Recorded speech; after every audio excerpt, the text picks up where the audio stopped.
Okay, why is my watermark on this stream when it's set not to be?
Okay, maybe I should start.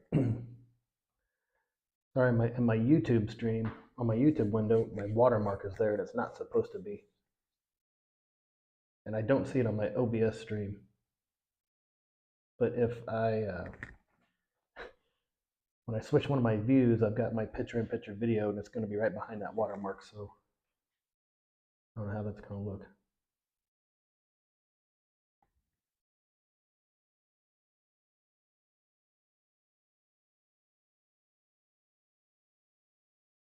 That's just not supposed to be there at all.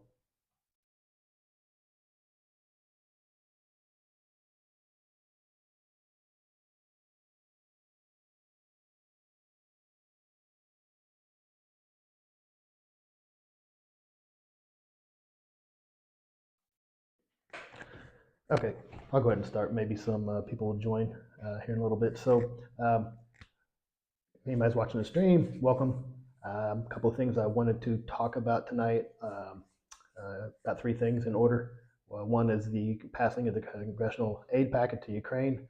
The second is kind of a breakdown and what's in the packet and what we, I say we, I'm in Ukraine, what Ukraine has received so far and what's planned on coming in the future. And then another interesting story I found as well. So it took 6 months, but the Ukraine aid package was passed, as everybody knows.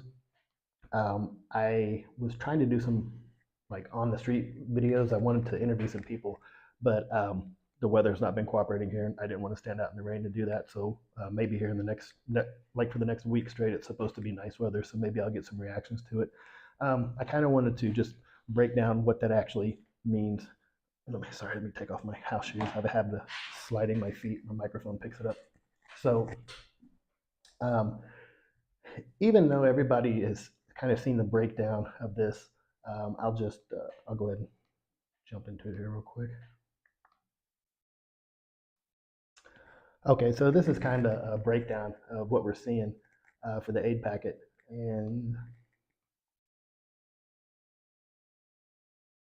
And here it is. So 61 billion to Ukraine. Now this is, I believe this is PBS. So you can pull, I've seen like 3 or 4 different breakdowns of this package. So the one that I'd seen prior to was 61 billion total. 20 billion goes straight to Ukraine, straight to the U.S. military to replenish stockpiles. 15 billion estimate, here says 13.8, so estimate 15 billion goes to Ukraine to buy weapons and munitions from U.S. arms manufacturers. 15 billion goes to bolster allied defense on NATO's eastern flank, and it also goes to support Ukraine, like with training, stuff like that. You know, the different countries in Europe, the different NATO allies that are training the countries.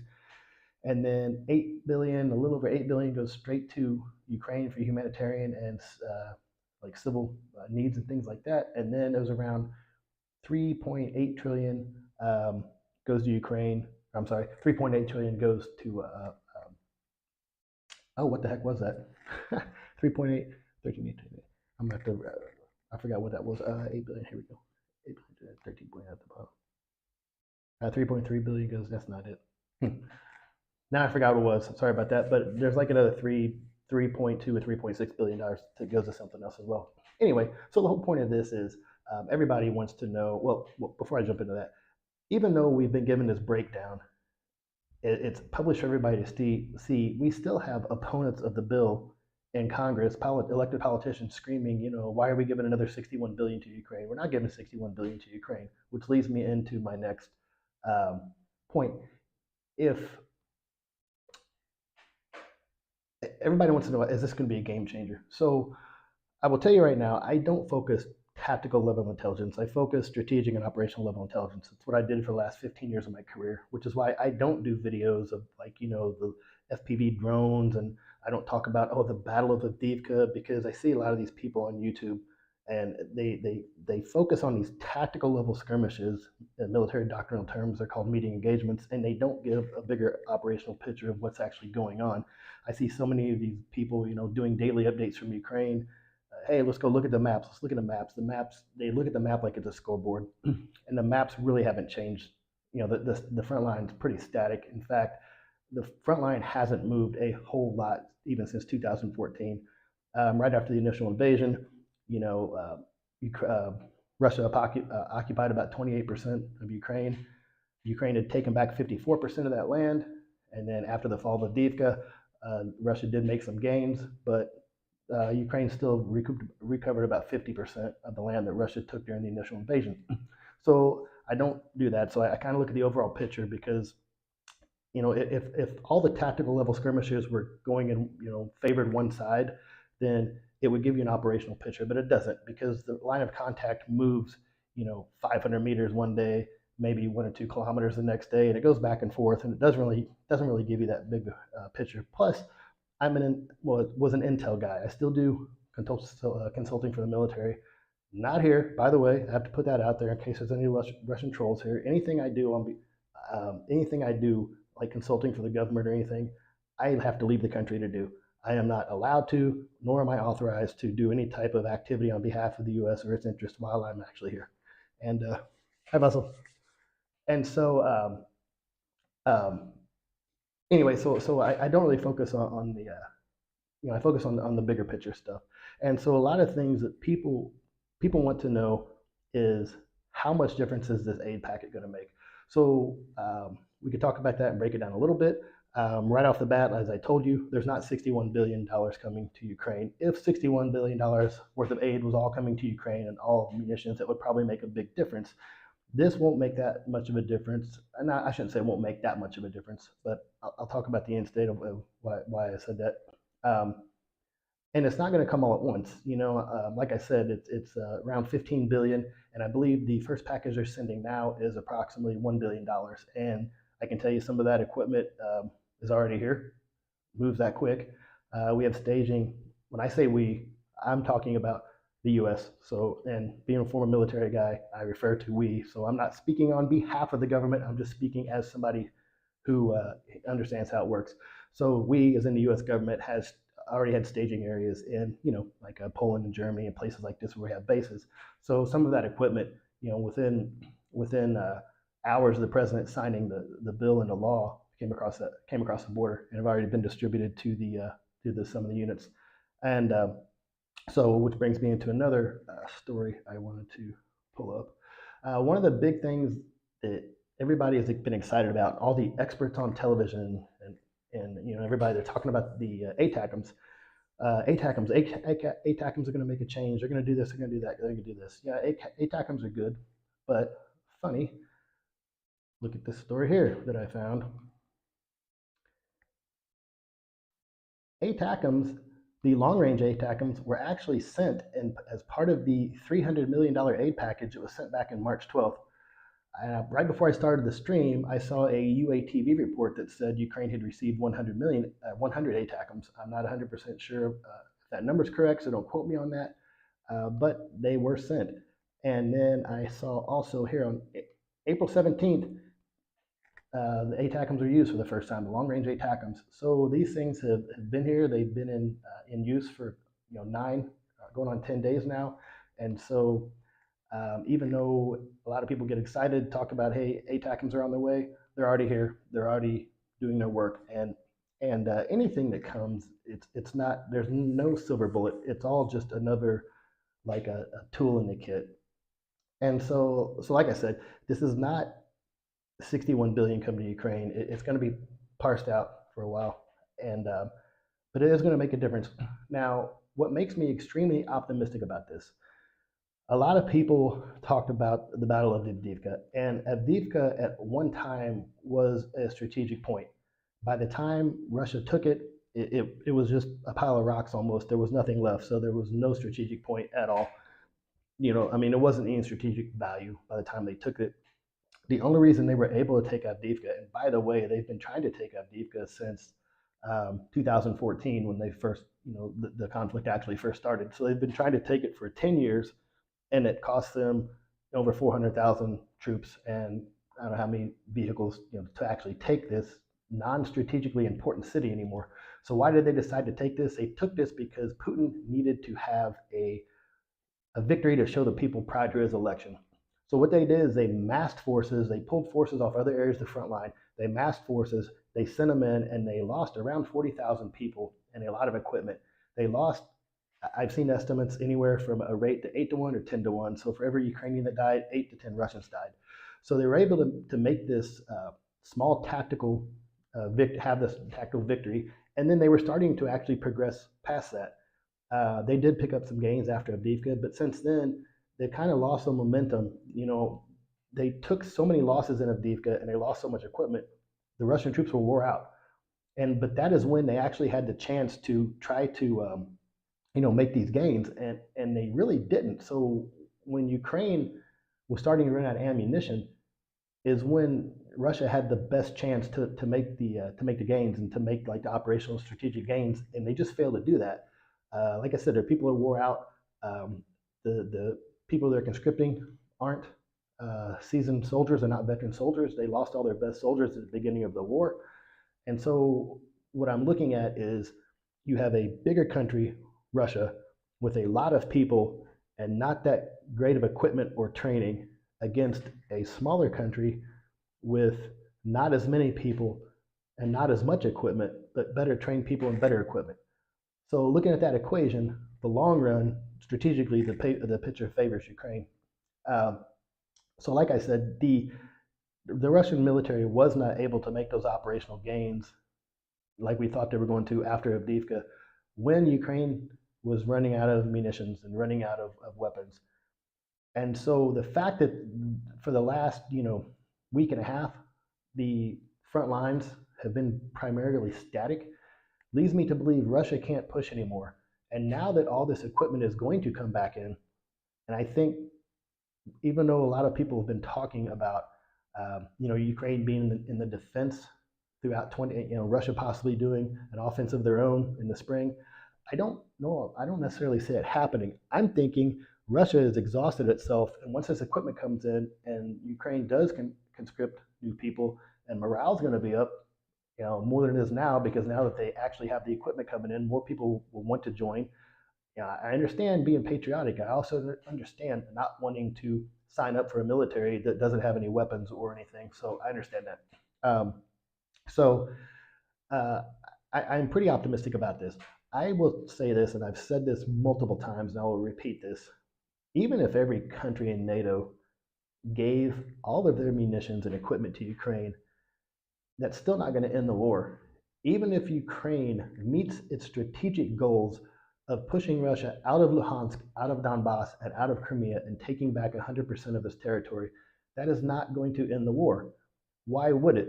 Right now, Russia is flying Tu-95 bombers over the Black Sea in Russian airspace and launching missiles and rockets and everything at Ukraine. So even if you push them back out of the country, back out of Ukraine, it's not going to end the war.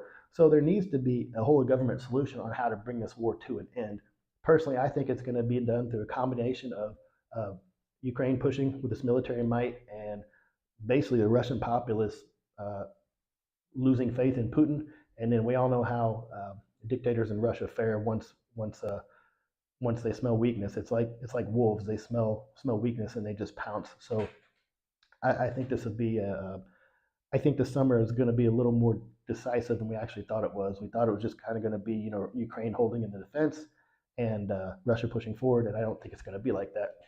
Last year during the counteroffensive, I was actually in Germany at SAGU. I was a consultant. I was to the commanding general there, and I watched them the day they stepped off for the counteroffensive. All of us there, we had realistic expectations of what Ukraine was going to be able to do based on personnel, based on tactics, based on equipment, and everything they had. It was the Western media who sensationalized it and put expectations way above where anybody with any rational thought of the situation, expected it to go. So I don't think the counteroffensive was a loss. I understand that Ukraine did not meet its strategic goals, but they did a lot of things as far as attriting a lot of Russian forces. They did a bunch of deep strikes through the use of Storm Shadow missiles and things like this. We watched them make Zhankoy Air Base in Crimea pretty much untenable for the Russian bombers that were there. We've seen what they've done to the Navy Black Sea Fleet. They've attrited it 40%. So they did a lot of things in the deep that are going to pay dividends later as the war progresses. So they did things at the tactical level. They're going to set up operational ends or operational goals in order to make strategic ends. So, like I said, in the long run, it definitely favors Ukraine. And also, I do have a delay here, so bear with me.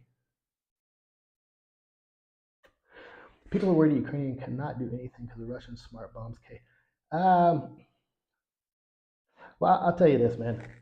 Even like when Ukraine started using the drones, everybody started using the drones. Or how about this? When Ukraine first started using the HIMARS, Russia was scared to death of them, and then Russia eventually developed tactics and things like that in order to defend against it. So there might be a 30-day or 60-day or 90-day period when those bombs, and I assume you're talking about like the Fab 500 and the Fab 1500. There's going to be a little bit of time when those glide bombs are going to be effective, but countermeasures will be developed. I mean, we've seen it happen from the beginning of this war all the way, up till now. Somebody comes up with something new that's very effective, and then a little bit later can't do anything about it. We've seen this with the different types of drones. You probably remember the Bayraktar. When they first started using the Bayraktar, Russians were scared to death of that thing because it was death from above, and eventually the Russians were able to develop countermeasures for that. So the same thing will happen with these glide bombs. So I wouldn't worry too much about that. So back to the aid packet being passed. Like I said, it's so not only did we pass ours, I see that England, UK passed like a 500 million pound package as well. It's one of their first or the biggest ones. Plus, Ukraine just received the $1.5 billion tranche from the $54 billion that EU has said they would provide over the next 3 years. So a lot of aid is now starting to come in. And then because of the aid that the U.S. passed, a lot of the equipment is going to start coming in. UK Prime Minister Sunyak, why did I just forgot his name? I heard him in an interview yesterday that said they were going to start putting their industrial base on a wartime footing. I've heard Macron talk kind of along the same lines. So I really think that Europe, NATO, and the West as a whole is going to start to wake up. So going back to when I said there's going to be no strictly military end to this war, whenever anybody asks me, when's the war going to end? And my landlord, I meet her once a month. She's a little older lady that lives here. She asks me every month, when's the war going to end? When's the war going to end? And my answer is every time, the war is going to end when the collective West decides they want it to end. Because the collective West, NATO, the NATO countries have a $45 trillion GDP, and Russia has, is it a $1.6, $1.8 trillion GDP? So they had the means to suffocate Russia financially, get the cut off, of course, the oil supplies, the petroleum supplies, militarily. I mean, the amount, you're seeing this at the very beginning, and we saw this too. Germany didn't want to send anything at the beginning, and France didn't want to send anything. Now all these countries are starting to lean forward, and now with the U.S. sending these ATACMS, which they have a range of 300 kilometers, I believe that Germany is probably going to come on board and send the Taurus missiles pretty soon, which have a range of 500 kilometers. The U.S. in their package, there's not this initial package, but in the coming packages, they're going to start sending more Abrams tanks and things like that too. So now, if you get things like the Taurus missile and more Abrams like tanks, things like this, and then the F-16s, I heard at the beginning of summer, Ukraine is supposed to start receiving the F-16s. So you got the F-16s up there, which can also fire the Taurus missiles if they get them, or the Storm Shadows, and that's going to make the distance a lot further. They're going to start being able to do these deeper strikes in order to cut supply lines and push them, the Russian forces back. So I did want to address, this is pretty much, this next part is kind of for the American audience, but I think the European, if you're watching from Europe, I think you should understand this as well. So you hear a lot of people will make these arguments about, why are we sending money to Ukraine when we have people sleeping on the streets, we have, we have a border crisis, all this thing like that. Those are false equivalency arguments. They don't really have anything to do with this. You can't take money from what's allotted for Ukraine, this funding stream. You can't take that and put it towards domestic things. But what's more important to understand is how the U.S. government functions. So if you're not familiar with it, so the Department of Defense is divided up in geographical combatant commands, or COCOMs, combatant commands. The one that Russia falls under is EUCOM, European Combatant Command. EUCOM, what EUCOM is, it is the Department of Defense entity that's in charge of all Department of Defense equipment and personnel within the European theater. So EUCOM functions on 3 lines of effort, and in order they are deter Russia, support NATO, and defend Israel. And you have to understand, where do these come from? These come from the National Security Strategy, which is something that is published every 2 years. So this last one was published in October 2022. And if you actually read down through the National Security Strategy, you'll understand why, EUCOM does the things they do. And you can read down through it, and it kind of tells the mission statement at the beginning, and then I'll save you some time. Go straight to page 25, and then from there you can go down and read about Russia. You have to understand the difference between a near-peer competitor and an adversary. Russia and China were actually listed as near-peer competitors. I don't know in the next National Security Strategy if that will be updated. Russia might be listed as an adversary now. I believe Iran is listed as an adversary. Maybe North Korea is. China, I believe, is listed as a near-peer competitor. Depending on that designation, it kind of depends on how different types of foreign policy work. So, point of me telling you this is, it doesn't matter, like all these politicians make these arguments like, well, we should do this, we should do this, we should do this, but that's not how the government works. That's not how the Department of Defense works. Department of Defense sets its policies and regulations to support national policy. The President of the United States publishes a national security strategy, and Department of Defense complements and enforces and advances that strategy. That's how these are set up. So people screaming, just randomly, oh, we should be supporting Israel more than Russia. Well, there's a whole lot of people, a lot smarter than you, me, or anybody we probably know, who have decided, based on the president's national priorities of the national security strategy in the European theater, our number one threat now is Russia. Funny enough, Israel falls under EUCOM, under the European theater, because of its geographical location.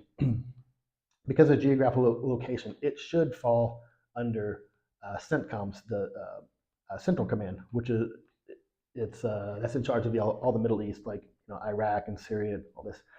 Prior to this invasion starting, sorry, I have to reopen my chat window. Prior to the invasion starting, they were actually transferring responsibility for Israel from UCOM to the CENTCOM theater, to the Middle Eastern theater, and they had just had this all drafted up, getting ready to sign it, and then Russia does the invasion. So that's the only reason why Israel still falls under the European AOR area of responsibility. So, like I said, a lot, and most people. And the funny thing is, this national security strategy. I just pulled it up and showed you. This is published every 2 years, and it's published online for people to see. Most people don't bother reading that, and if you don't understand that, then you don't understand why why politicians, and especially why the military does the things they do, because they do things to enforce national policy. So if you're interested at all, download the national security policy, read through it. It's a little dry, but it's also pretty interesting too, because it starts out talking about the strategic vision for the United States, and it wants to be in sync with everybody. It wants to foster relations for world trade and prosperity and equality and things like this. And it basically says, this is our strategic vision of how we want the world to be. Here are some potential adversaries and near peer competitors which may start, basically cause problems. Since that was written in October 2022, it does specifically address Russia in the context of it invading Ukraine. And so, like I said, read through that, click on page 25, go straight, read about Russia, and then you'll see basically what the national security strategy is as it views Russia as a near peer competitor / adversary. One of the other things I found interesting as well. So I was online the other day arguing with somebody, like I do a lot, and he said something to me about, oh, you're probably one of the guys who, he was basically making fun of me, because I told him my background, and he said, oh, basically, you didn't do a very good job because you guys got Russia wrong, like the strength of Russian military. So, three things attributed to that. Number one was the fact that Russia projected strength. I mean, from the time Putin came into power up until its invasion in February 2022, he spent, I forgot how many trillions of dollars revamping the Russian military. So it went from nothing up to, they have these big parades and, showcase their nuclear weapons and their tanks and all this. And they projected power, they projected authority. And so a lot of times analysts have a problem with looking at things like, wow, Russia is, they compare it to themselves. Like, as an American, we compare this like, well, we have all these tanks too, and Russia's doing that, so they must be on par with us. The other thing that hurt us was, and understandably so, our generals would go in front of Congress every year and argue about what a threat Russia was in order to justify their budget. And if Russia's projecting that it's this huge military threat, then our generals are going to respond to this and then tell Congress, hey, we need more money because we need to, be able to outspend them in order to mitigate the chances of a war. So we kind of did it to ourselves a little bit. And then the third thing, and I think the most important out of the three, we didn't understand how pervasive corruption was within Russia. And here's where you see the difference between, I hate to say us and them, but I would even say like the collective West and Russia. Here's where you see a difference as far as morals and values. So we, and I say we, I worked, when I was a military, I probably worked with soldiers from, I'm trying to think if there's any countries within Europe and NATO that I didn't work with, and I don't think so. I even well, I don't want to say that. But anyway, so when I said the collective West, we all function along the same moral code, basically. And so as we're looking at Russia, and we see this huge buildup, and we're thinking this is a professional army, and then we tend to think of it in terms like we think of ourselves. Well, we live by a code. We have standards. It's not the same in Russia. Russia doesn't have the code. They don't have these standards.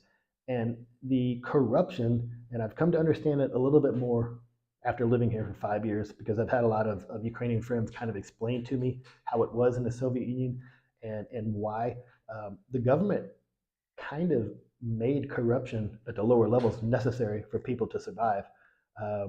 and that's just one of the things. So you would think when you know when the invasion first came in February 2022, and this 40-mile or 40 kilometer long, I think, convoy was coming in to Kiev, you saw these armored personnel carriers with these brand new Chinese tires just like falling off of them. You didn't realize, these Russian generals were probably, pocketing the money and buying cheap stuff or stuff like that. There's a couple of really good articles I've read, talks about the different levels of corruption in the military, and it starts where a general will make money by letting different contracts to people, but it's the soldier, the private, all the way down at the bottom who can cause the most problems with corruption, because they actually have keys to the gun rooms, basically the ammo rooms, so they can actually sell the guns on the black market. And all of a sudden, you have soldiers who don't have guns, so it's a little bit different. They say even the people who do low level corruption can sometimes cause the most problems. So you would think 2 years in February, March, April, 2 years and so 26 months on, you would think that Russia is starting to maybe understand their corruption caused their military to be in a poor state where it is. But I can assure you that is not true. So as I'm perusing today, I find, okay, one moment.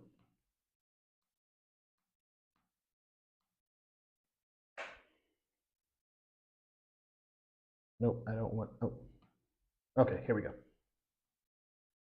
So I find this story by BBC, which I thought was pretty hilarious. Basically, the Russian deputy defense minister, Ivanov, was accused of taking bribes. Reading down through the story, it was only like $11,000. And it's funny to me because I'm looking at this and I'm thinking to myself, this guy did not get arrested for taking bribes. Um, People take bribes in Russia all the time. In fact, for me, what I've been told is once you get to a certain level, it's kind of understood that you will take bribes. Uh, $10,700 or 8,600 pounds. So I have no doubt somebody wanted this guy out. This guy caused problems. Maybe Shoigu, the defense minister, this was his deputy, or maybe he crossed Putin, or something happened that wanted to take this guy out. I want to be a little optimistic about this because I want to think maybe this is possibly starting to show cracks in the higher echelon of the Russian military. That would be one of the easiest ways. If there was I don't want to say coup as in kill, I'm not saying that, but if there was some kind of power struggle at the top, and Putin vacated the presidency and it all kind of fell apart, that would be one of the easiest ways to win this war. A big part of me thinks this war will end from within inside Russia, not necessarily from outside forces. Possibly, probably, the pressure being applied by outside forces will help contribute to that, but we'll see how that goes. Yeah, I'm trying to think. I think that's almost all I wanted to talk about. The big thing was just a lot of people are. I'm optimistic as well because the aid package, just realize it's not $60 billion coming to Ukraine. Um, Realize it's a bow and arrow. The thing that holds the arrow is called a quiver. So realize that these things coming, like the ATACMS missiles that have shown up, the F-16s that are coming, the possible Taurus missiles that are coming, those are just arrows in the quiver. They're different tools that can be used. There is no silver bullet weapon. There's no one weapon or weapon system that's going to, end things overnight. I am happy that Germany, or was it Germany? I think Germany sent one more Patriot system. Ukraine is requesting, I think, 7 Patriots total. Throughout the members of NATO, there are 100 Patriot systems, so I hope we can give it up. The bad thing is Russia has been able to make progress simply because Ukraine's running out of ammunition. One of the big power plants right outside of Kiev here, they had a missile system guarding that. And last week, when the missiles came in, they had to make a decision how many they could use. Prior to the U.S. cutting funding, or whatever I should say, Between missiles and rockets and drones, Ukraine was taking about 90% of them out of the sky. And now they're down to about 40% because they've had to ration out and they've had to pick and choose. So back to the power plant, um, they had 7 missiles for that anti-missile system there, and Russia happened to shoot 11 missiles that night. So they did take 7 down, and 4 actually hit one of the biggest power plants in Ukraine. So here's stories from the front line. Read interviews with the guys saying, hey, we've got the enemy in our sights, like, but we just don't have the artillery rounds for them. So I'm hoping, more munitions is going to help. I know it's going to push them back. Russia's firing the 152. We've given Ukraine, we, the collective West, have given Ukraine 155 systems. They've got the French, was it the Crabs? I could go through all the systems, but most of them are 155 rounds, so they can actually outrange Russia, push them back. Is it the M2? What did I hear? M203. The U.S. actually has a better system that they're switching to from the 155. It's a more modern system. It has a longer range. It's more accurate. So I'm hoping the U.S. will push a bunch of 155 howitzers to Ukraine. Like I said, the collective West and NATO, they're starting to wake up. Every day, I see them starting to push a little more equipment. Did I read? Was it Lithuania or Latvia? Lithuania. One of those 2 countries, the Baltic countries, gave Ukraine all of their artillery, like every last piece, just gave it all to them, because even though they're that close to Russia, they border Russia, they also understand how important that is. So, it's funny because I hear a lot of people say, like, well, the fact that if Russia wins in Ukraine, that doesn't mean that Russia's going to keep going into NATO. That's just a like you're crying wolf. And then I hear people say, well, if they can't even take Ukraine, how are they going to take a NATO country? Well, the reason they haven't taken Ukraine is because NATO's providing this stuff. If you quit providing this stuff, then they can't hold them back.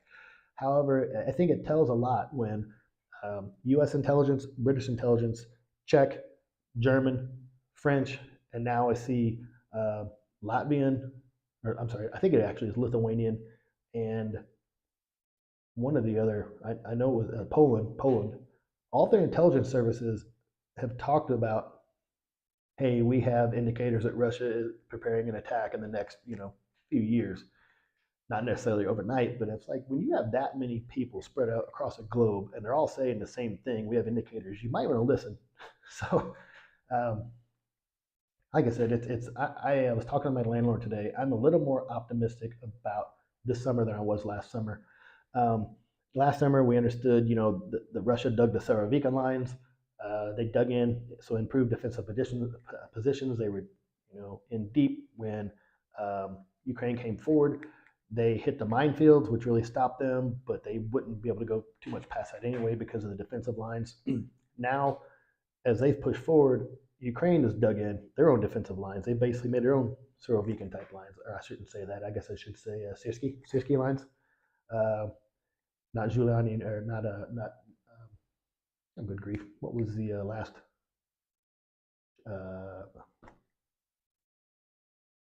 Ukrainian general who just stepped down? Julie. We'll say Giuliani. Yeah, Giuliani. Not Giuliani lines. Anyway, second lines. So now you've got two armies. One's moving forward, but they have defensive lines behind them. And now Ukraine is sitting in its own defensive lines. So Russia has only been able to come forward so far, and they've pretty much capitulated.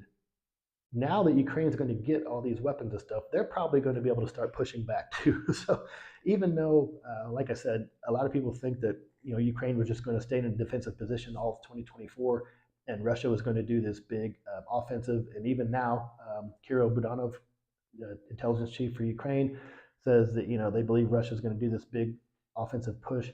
I don't see how that's going to happen. I don't know where they're going to get the people, the manpower, the equipment. They're losing so much equipment. So I don't know. I mean, the problem is it's going to be like last time in the counteroffensive. So when I was at SAGU last summer during the counteroffensive, no, I'm sorry, it was right before the counteroffensive. It was when Russia was pushing forward. I sit there and watch. There were three line Surovikin lines, and then behind them was their operational reserve. And I remember the unit, and I sit there and I watched Ukraine attack, and they would wipe out this line, and everybody would move up. And I watched the operational reserve unit go from operational reserves into the third line of defense, into the second line of defense, into the first line of defense, and they were bringing people because they were attriting people that quick. So they were happy just to sit and do that as long as we kept feeding them munitions. No, they weren't moving forward, but they were attriting Russian forces to the point. I mean, if you basically just sit there and wipe everybody out, then you can move forward, right? So they were attriting Russia to the point they would not be combat effective. I look for the same type of thing kind of to happen now, especially with Ukraine being in improved defensive positions and having the improved munitions coming from the U.S. and from Britain, and basically NATO pulling their head out of the third point of contact. So all these new munitions coming, I look for that to happen. And you have to remember, doctrinally, when you're talking about defense, the entire point of a defense is to regain the advantage to go on offense. So they will be trying to conduct, counter strikes. They'll be trying to conduct things like this. They will do mobile defenses where they'll be in a forward position and they will move back into improved positions and try to funnel the enemy into a kill box and then hit them with counterattacks in order to go back in the offensive. So things like this will happen. I know we're going to watch this play out, so I'm kind of curious. A little nervous also because I think before a lot of this equipment gets there, I think Russia is going to start ramping up the attacks. I'm surprised I haven't heard a siren yet today. Been kind of quiet, but that's it. So, Possum Nation, I like the name. So, last night when I was doing my testing, I'm not sure where everybody's from, or I'm sorry, both of you are from. Last night when I was doing my testing, some people I know were chatting with me in the chat while I was testing my videos. And one of them, he was from Tennessee, and he said, "Is it true that Ukraine is persecuting Christians and burning churches?" And that's the first I've heard the persecuting Christian things. It's the first I heard burning churches. And so while I didn't want to necessarily talk about this on the stream, I am all for countering Russian propaganda. So I told him, no, they're not persecuting Christians. This is, if I look out my bedroom window, I can see one of the Orthodox cathedrals. If I look out my other window, I can see the top of one of the only mosques here. We have St. Nicholas Cathedral, which is the Catholic Church, and then you have all the Orthodox churches. They're not persecuting anybody. Or what I also heard, they're arresting priests. Yes, they have arrested some priests because the Russian church uses, I'll talk about MTG here in a second. The Russian church basically the Russian government uses its church as an arm of the government. Kirill, which is the patriarch of the Moscow Orthodoxy, worked back in the 80s with KGB back then, FSB now. And so they actually use the church for propaganda purposes. They use them for the spy to send information back and things like that. There was actually a priest in Kharkiv that was caught basically using the cellar of his church as a weapon storage room, and he was selling these weapons. Don't know where he's getting them. Selling these weapons to the Russian soldiers when they came in. So, like I said, when they catch people doing stuff like that, they will arrest them. They don't arrest these people because they're priests or because they're priests with the Russian church. That's it. That's a Russian propaganda point. MTG, yes, MTG has been pushing a lot of things. She said a couple of years ago that the Euromaidan revolution was a CIA-backed coup. That is a 100% pure Russian propaganda talking point. The only place that theory exists is online. Like, there's no documentation of that anywhere. And trust me, I looked hard for it.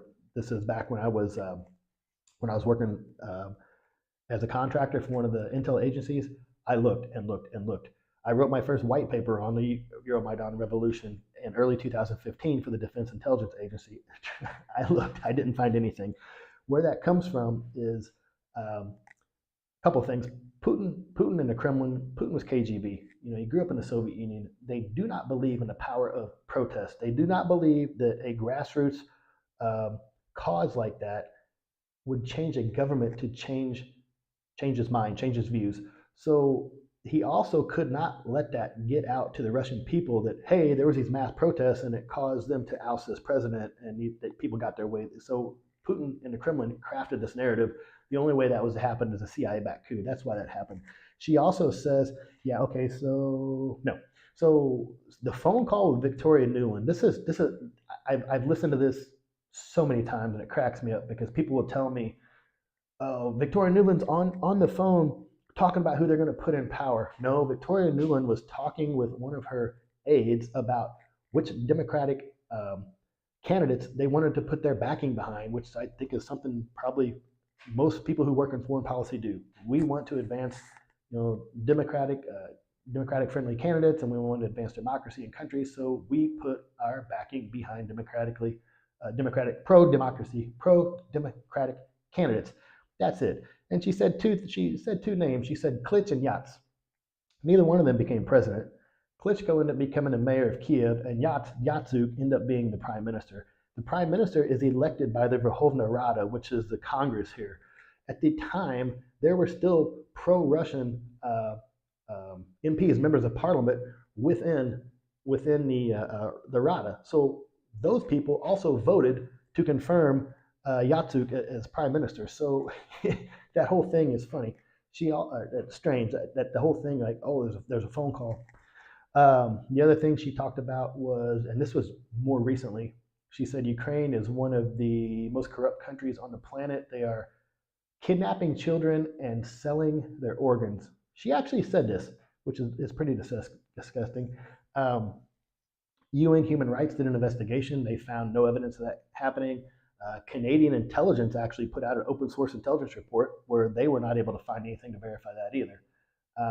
Recently, I actually, this is like maybe last week, this is pretty recently, MTG tweeted that something about priorities, we should not be supporting Ukrainian Nazis. And there she's pushing this Nazi line, which is if you want to look, for like Nazis, there are actually open Nazi formations in the Russian military. Is it Svaduch? Something like this. I mean, they are, Google sometime like Russia's neo-Nazi problem and watch. It's pretty interesting. YouTube has a couple of documentaries, Vice News, and then maybe Deutsche Welle. I think they actually did Russisch. Yeah, is that Russisch? Yeah, that might be it. I always forget it. But they actually did some like investigative journalism and track, back to some of these units. So it's pretty good too.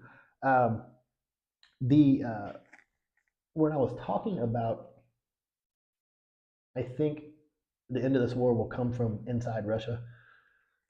There's two pretty good, there's two really good documentaries on YouTube I would suggest, and they're not that long. They're both under an hour, I think. One is by DW, Deutsche Welle, the German news company, and it's called Generation Putin, and it's about the younger generation, how there's a big split in between them, and there's a lot of them that want to be pro-democracy, or at least, as the one girl says, she says, Putin was president when I was born, he's still president. She just says, I want to see a Russia without Putin. So there's a big divide there. Another one, which is, it's by Vice News, and it's called Putin's Russia, a country at war with itself. And that one was kind of hard to watch because it made me actually question some of my own feelings. I've heard SBU here, the Ukrainian Служба безпеки України, the security service for Ukraine, they released recorded calls of like Russian soldiers calling their families and stuff. And some of the stuff I've heard the families say are like disgusting. I mean, I've heard a young husband tell his wife, like, hey, I'm going to have to rape some people. And she says, well, if you have to do it, just wear a condom. I've heard a mom talking to her son when they hit one of the schools, and the mom was saying something like they should all be killed. And the soldier's like, Mom, they're just kids. And she says, I don't care. I would cut off each one of their fingers one by one so they die a slow, painful death. I hear this type of stuff, and it's like, holy shit, man. Like, how do you get to think like this? And now I'm watching this movie, this documentary called Putin's Russia, a country at war with itself. And at the beginning, it goes back to the first part of the conscription after 2022, and it shows all these parents like, Mother Russia, blah, blah, blah. And they're taking their kids to the conscription or the recruitment centers. They're sending them forward, and then all of a sudden they don't hear back from them, or they find out they died, and it's just, and you start almost like before I could think about Russians, I'm like, they're not human. But watching this movie or this documentary, it kind of put a human aspect to it. I remember there was one man in particular. His son got called up, and he went and he met him at the recruitment center. He had like 3 minutes to talk to him and say goodbye, and gone. He hasn't seen him since, and he hadn't heard from him in months. And I forget how much time went by before the Vice News found the father, and he agreed to talk to him again, and met him. Wouldn't do it at home. Met them like in a park and sat on a park bench, and he showed them like, the army sent me this certificate, like, saying my son was serving bravely and all this, and and they were asking like, how long's it been since you talked to him, and I forget, he said like 4 months or something. And he's like, but I hope to see him soon. And it's got this old man sitting there just looking at this piece of paper, like that's the only hope he has is going to see his son again. And it kind of tore me up. And then I realized,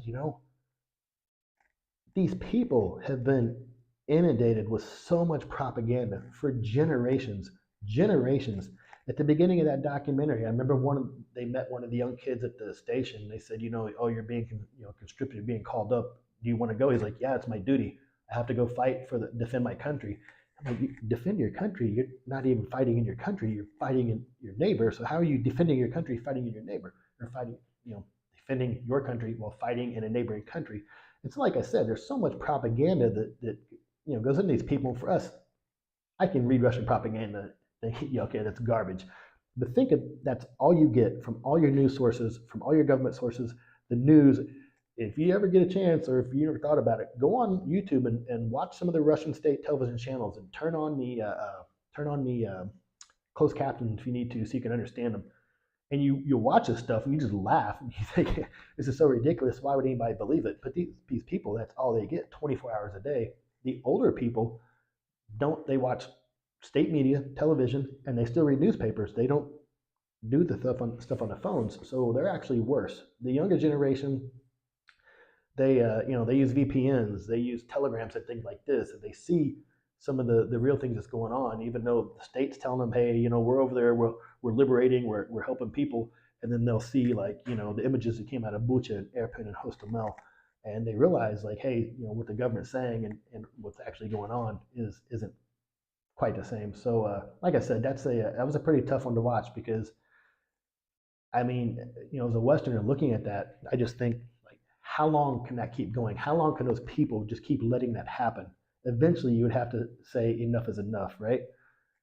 But I mean, once you I don't want to see beat down a population, but once you've suppressed and oppressed a population for generations, yeah, I mean, at that point, do they mentally capitulate and lose the will to think rationally, or do they think that's normal? That's even scarier. Do they think that's normal? I can remember another YouTuber, well, just a bald and bankrupt. I'm sure you guys have heard of him. It's like 3.5 million subscribers. British guy, speaks fluent Russian, was in love with the experiment that was the Soviet Union that failed. And he said he would never get to see it, so he used to travel all over Russia, and he'd go to the small towns and meet the people, and he'd go to the villages and everything. And I remember he was in, here I go again, I can never get these country states, either Latvia or Lithuania, but he was as far east as you could go, like the last town before you cross the border and it goes back into Russia. And there's all these brand new old Soviet buildings that were empty. And so he met an old man that was telling him, oh, during the Soviet times, these buildings were new, everything was nice. And he said after the wall collapsed, so many people just went back to the wall collapsed. After the Soviet Union collapsed, wrong country. After the Soviet Union collapsed, so many people just went back to Russia. And he asked, why didn't you? He said, well, I left Russia when I was a little boy, grew up here, it's my family and stuff. He's like, tell me what it was like. Oh, the buildings, they're all beautiful, and there were gardens everywhere. And the stores had, sausages on the shelves. And I'm thinking like, that was the height of the Soviet Union. The stores had sausages on the shelves, because we've all seen the old videos going to the grocery stores, in the Soviet grocery stores. They're not like what Tucker Carlson showed you. By the way, I'll mention that jackass in just a second. Anyway, they're not. We all saw the old pictures of nothing on the shelves in the stores. I was dating a girl here one time, and this the stories I hear that kind of help me put things in perspective. I was dating a girl here that lived originally from Kharkiv, and she told me when she was younger, her dad was a high-ranking officer in the Soviet military, and her mom was a professor at a state university. And she said she remembers going out like to a field. They had a garden in a field outside of town, and they would go out there on the weekends and tend to their garden so they would have vegetables, so they would have enough food to eat. That's crazy for me because, especially the U.S. military, like our high-ranking officers make really good money. I mean, you take a colonel an 06 at 20 years, and you can go online, you can find the pay charts, it's all publicly available.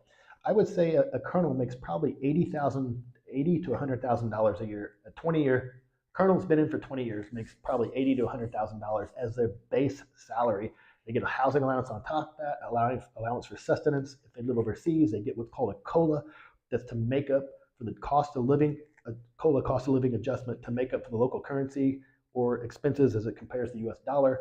Even if you're stationed in Hawaii, even though it's US, you get a COLA because it's so expensive to live there. So our officers are mid-level, and the colonel is right before you go to general, like flag officers. So I would say that's medium to medium high. Our medium to medium high officers easily make over $100,000 a year. And so when I hear this, that a high-ranking officer and this is just a military officer in the States, right? Now, state professors normally at state universities, especially if they're tenured, actually make some pretty good money too, close. I guess what I'm trying to say is even a low-level officer in the U.S. military and a teacher at a maybe even out of state, just like a local college, like not a federal college, state college, they would not worry about having enough food to eat. And so it's just crazy. And I have to think all of that is by design. It's a way to control people. It's a way to control their mind. And, from the collective West, like especially on the other side of the ocean, we've never experienced anything like that. And so it's really hard to kind of wrap your mind around that. And out of these people, and this, don't forget, this was during the Soviet Union. This was the height of the power. And after this crashed, and now, what did I read the other day? In Moscow and St. Petersburg, 22% of the people live below the poverty line. They live without water. And outside those two cities, 67% of the people live below the poverty line and or don't have water. They still use outhouses and stuff. And like I said, it blows my mind. And then you start looking at like some of the breakaway regions, the former regions like Tajikistan and stuff like this too. So now that you've got all these, you've created this society where people are oppressed, they don't have anything. When they look back like, oh, this is when it was great, by our Western standard of living, it wasn't great. But now these are the people you have to pull from, and then you have to convince them they need to go die for Mother Russia. And how do you do that? Propaganda, propaganda, propaganda, propaganda. So it's a powerful tool, and it's a tool that's going to take generations to undo.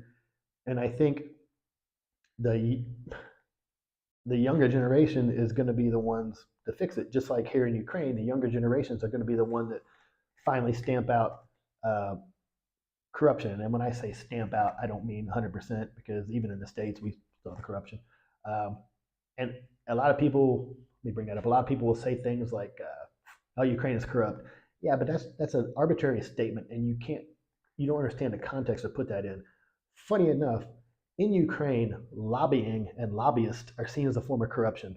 That is just standard practice in the U.S. because Ukraine sees it as buying political influence. In the U.S., even foreign people, in fact, there was a good article that came out last week about there's a Russian oligarch who is funding a lobbyist on Capitol Hill in the U.S. to push Russian propaganda. And he's targeting people like Marjorie Taylor Greene, stuff like that, funny enough. So, like I said, Ukraine sees lobbying as corruption. In the U.S., it's accepted, it's expected. These people who are lobbyists dump millions of dollars in our politicians' bank accounts.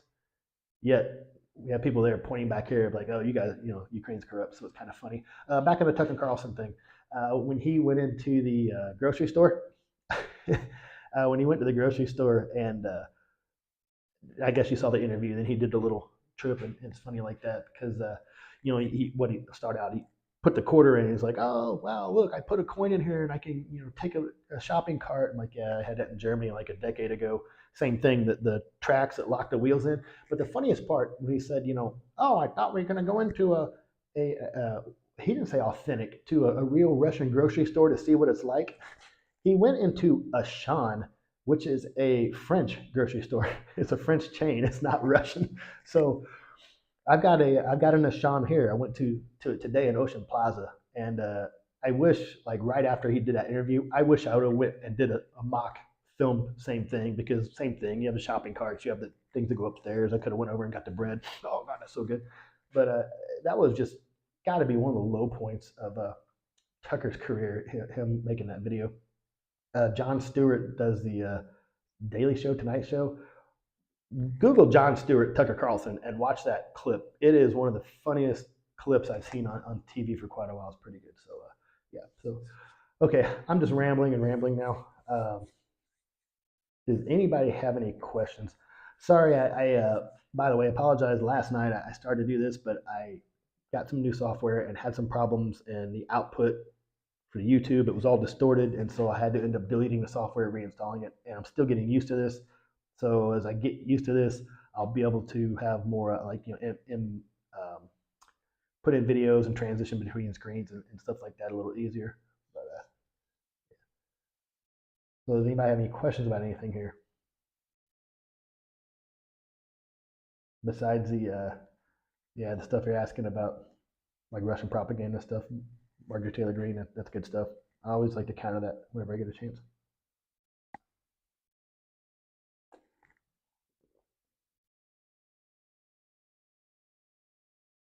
Nope. Okay. I'm going to probably do these a little more frequently, even though it's going into summer. I just don't want to sit in front of the camera. It's one of the reasons people ask me like why I don't do, like update from Ukraine videos, because of my background and because of where I am. And honestly, it takes too damn long. I mean, well, like Mercado Media, Andrew. I don't know when this guy sleeps because he does streams at night for like 2 hours. Sleep maybe, get up in the morning, and you just start scouring the internet and pulling in videos and pulling in stories, and you have to edit all the videos and transition them, all the stuff like that. And it basically becomes a full-time job. And I've got other stuff going on here, so I don't want to be in front of the computer every day like that. The other thing is also, as an Intel guy, when I look for information, a lot of the videos that people do, and I might do a video on this, on like why a bunch of these bloggers on YouTube are full of shit about Ukraine. I might do a video later, but when I watch that type of stuff, yeah, isn't that crazy, man? I don't know how he does. I don't know. Andrew is one of the ones that I don't want to drop. I'm not going to name drop right now because I'm probably going to do a video on this later and just crush some people. Andrew's a little different. Andrew, he has a military background, and I met him at Johnny FD's last year, and I forgot what he actually does. I don't know if it was something that, like an analyst position or something like that. I forgot what he does. But what sets him apart is he actually has came to Ukraine.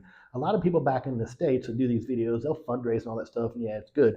But they had no background in Ukraine. They never come to Ukraine over 2 years, despite doing videos and making money. Andrew comes to Ukraine. he oversees the delivery of his stuff. He comes over here, he stays, he meets people.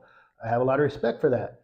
I mean, I've given my background before as far as pertains to Ukraine, but I did all this stuff over I started back in 2014, so almost 12 year period where I was studying Ukraine before I moved here professionally, academically, things like this, and like visited 8 or 9 times, and I thought I knew everything about Ukraine. Like I thought I knew everything about Ukraine, and I moved here, and it was like, holy shit, I really don't know anything about Ukraine. So I do have respect for people like Andrew who actually will come over here and see for themselves, and that's why I don't listen to the politicians that are always lecturing people on Ukraine when they've never bothered coming over here. There are some politicians, even on the other side of the political aisle, that I don't necessarily agree with. I have a lot of respect because they came over here and they saw firsthand. And of all the bipartisan delegations, it doesn't matter if they're Republican or Democrat, the ones who have come here always vote to support Ukraine when they go back, despite what their party policy are. policies are because they see it firsthand. A lot of Twitter pages. He used misinformation. Absolutely. Yeah. Let's see. He was a driver in the military. So like, was he 88 Mike? I know he was Army. Like I said, I met him at Johnny's, and I didn't. That's the first time I'd met him, and I'd never seen his streams before that. And if I would have realized who it was, I would have talked to him a little more. The Ukrainian soldier Roman, who's got a big online following, I met him that night. I didn't know till the next day he was a Ukrainian soldier. I would have talked to him more. So, like I said, when I was at Johnny's, I met these guys, and I wish I would have had more interaction with them and stuff too. I'm probably going to start being a little more active on social media. Maybe start doing some interview type things. I need to get more comfortable in front of the camera. Um, Dylan Burns is good. He's a journalist. He's in Ukraine now. Do you know who he writes for? There's also Preston. There's an American that reports from Ukraine every day. He's in Lviv, but he actually has a segment on a radio show back in the States, maybe Chicago or somewhere, and he actually will tune in and give a live update on live radio. It says he is the only American journalist who is broadcasting daily from Ukraine. I forget his name. I'm friends with him on Facebook. Not Facebook, Instagram. Andrew's coming back soon. Yeah, yeah. Oh, nice. Um, Shoot. Yeah. I'm actually heading to England in about a week and a half, and then I'll be coming back. So if they need help, I've sent Andrew a message a couple times on his um, Telegram, but I don't know if he uses that number I have for his Telegram anymore because he hasn't even read it. So do I know Greg Terry? I don't think so.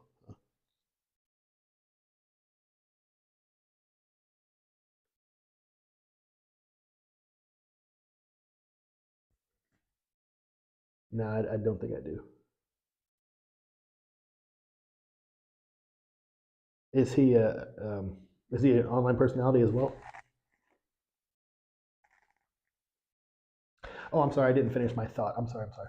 So the reason I started talking about like some of these other YouTubers and why I don't do stuff, like I said, my sorry, that's probably loud.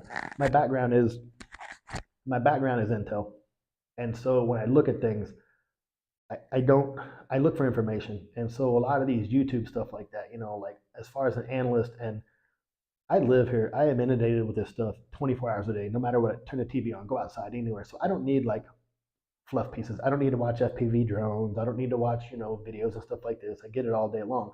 So if I'm looking for stuff, I look for information. And when so many of these guys on YouTube, when they'll look at like the ISW map, like it's a scoreboard, when it really hasn't changed a whole lot since 2014 even.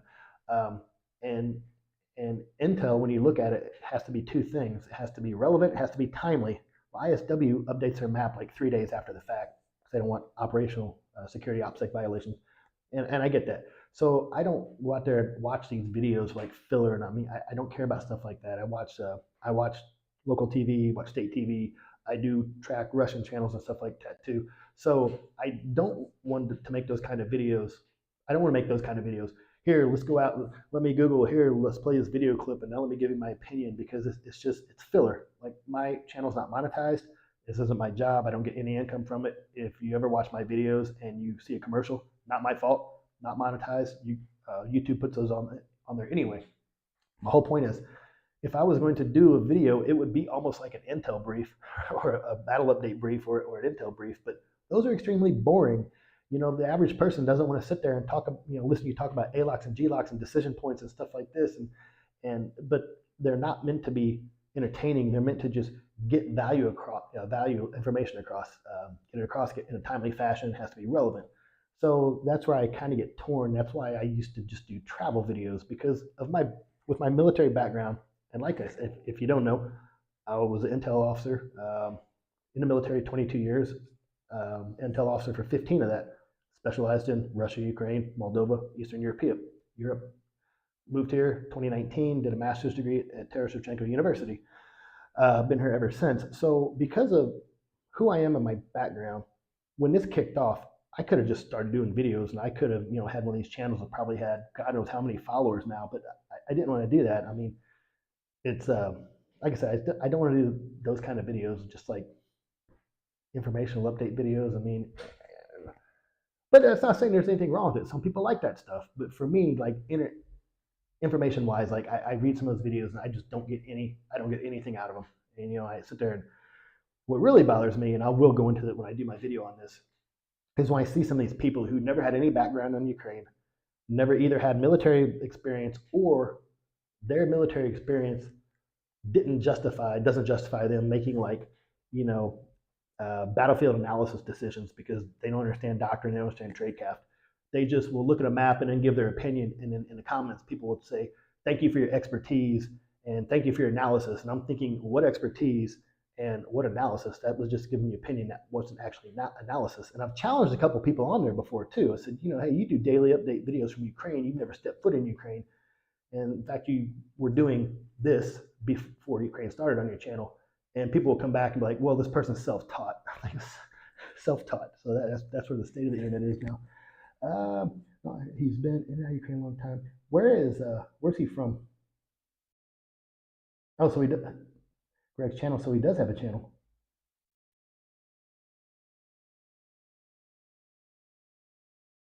Guys, there are so many people and organizations here, and a lot of people ask me all the time, "Hey, do you know this person? He's an American." I'm like, no. I mean, Ukraine, Kiev had almost 4 million people before the war started.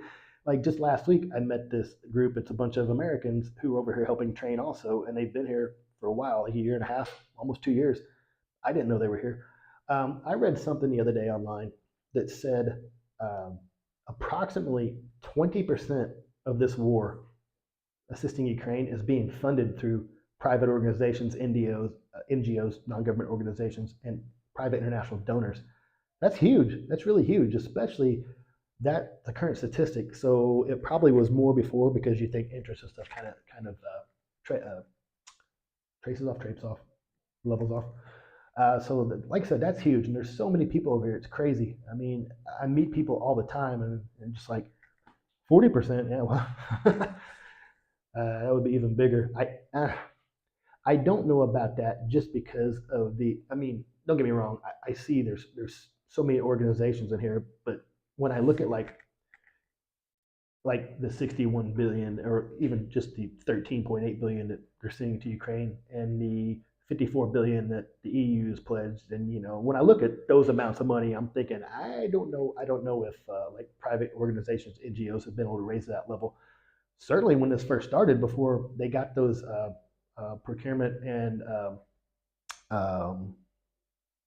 what do you call it when you divvy money out, appropriations channels in place, then I'm sure, like I said at the beginning, I'm sure there was a lot more. And as interest has kind of leveled off and people get tired or whatever, it's probably lessened. But 40% is huge. I mean, I see, I can go down on Maidan Nezhalezhny, the main square in Kiev on the weekends, and I'll see like one or two soldiers out there with their box for the unit, collecting money and stuff. And I'll see like the little babushka who makes probably less than $100 a month on pension. I'll watch her walk over there and put $5 in, and I'm just like, God, man. So a lot of people, on in the West, want to sit back and just, throw their nose up and be like, well, and they don't do anything. They just have this attitude. And I look at some people here who have nothing really, and they're still giving. And if they don't have the money to give, they're volunteering. They're sewing nets, and they're making uniforms. They're working in these kitchens that prepare these meals and then send them to the front line. So this is like I see things like this, and when I see things like this, I understand in the long run Ukraine will win because you're not going to break the spirit of the people.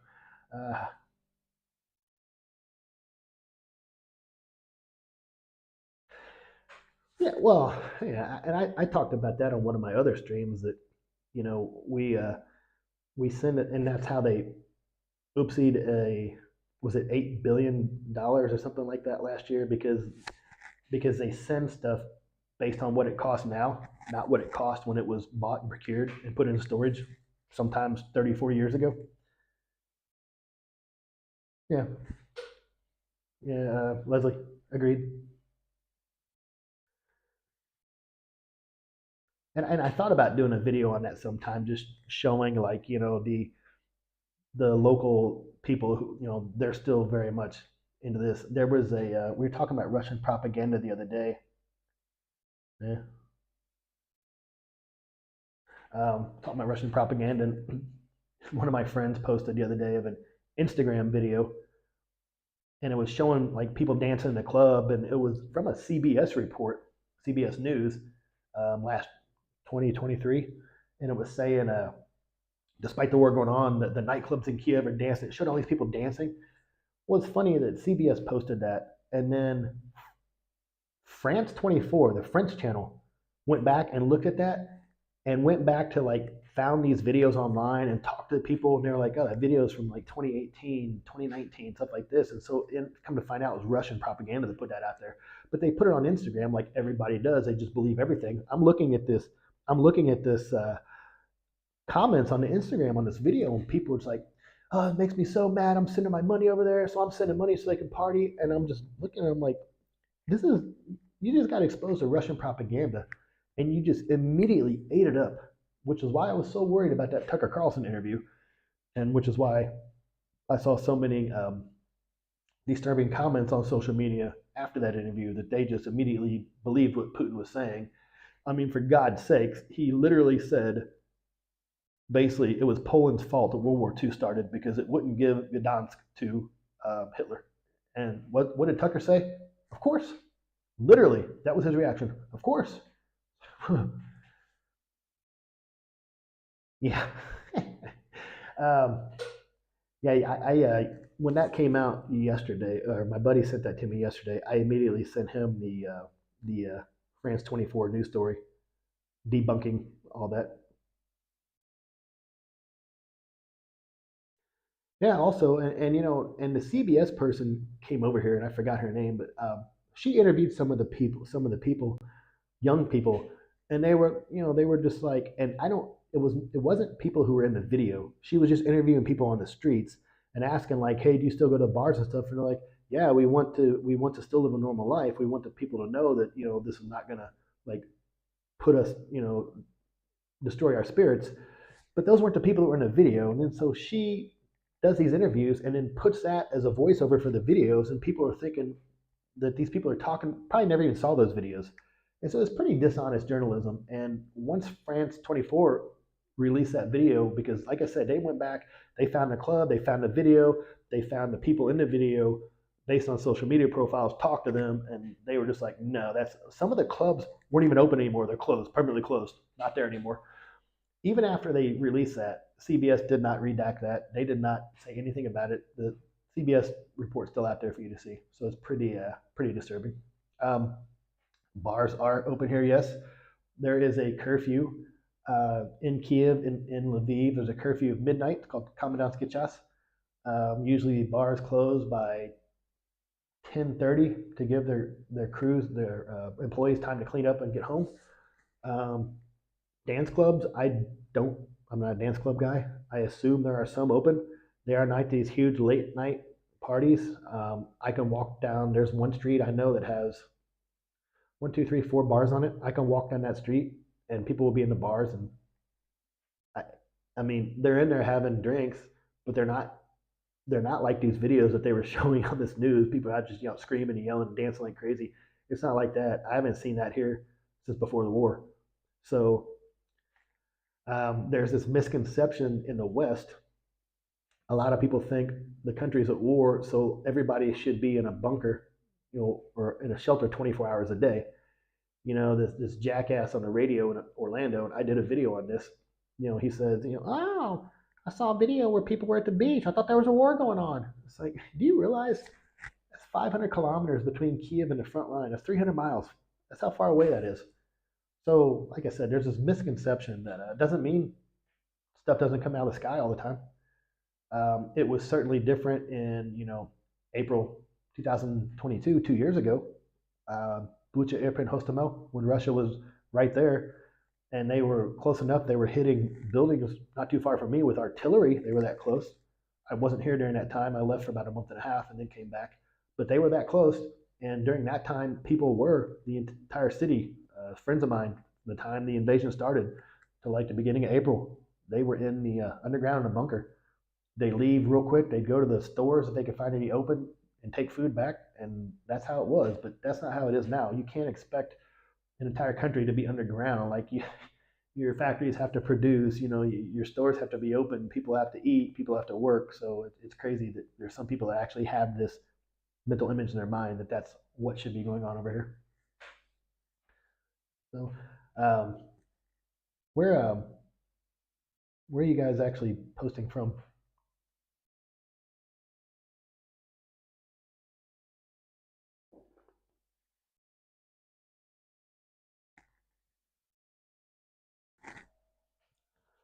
Absolutely, the economy needs to work.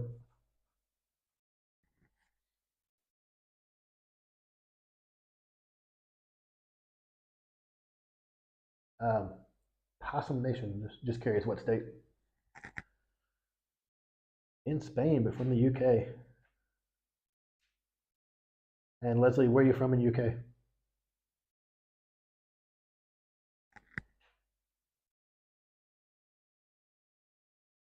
New York State. Okay. I've never been to New York. I've never been to California. I've been to more countries in Europe than I have states. I've been overseas for almost 20 years now, with some breaks back in the states and stuff. But maybe eventually someday I'll make it to New York and California. Manchester. Are you a United or a City fan?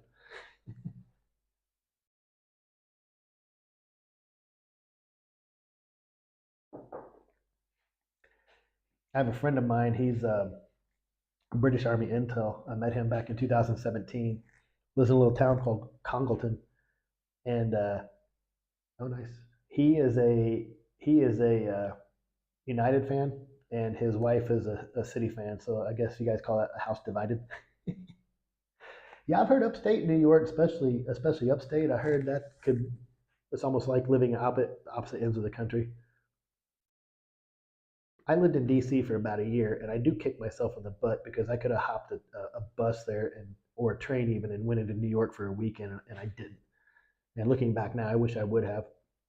Cause I'd like to go see Ground Zero and the boroughs and a couple things like that, but I just don't know if I want to deal with that many people. Plus, New York City is not that safe. Most cities in the states, hell, I don't even. I'm from St. Louis, and I don't even.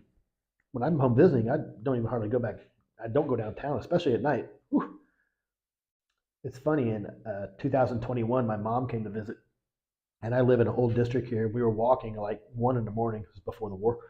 Oh yeah, I said 2021, and we were out all day. And then I took her to a little bar that night. We had a couple of drinks, and so we're walking back home like 1 in the morning, and she just keeps looking all around, looking all around. And I was like, Mom, you don't have to worry about that here. It's safe. It's not like that. I like to see ground zero. Yeah.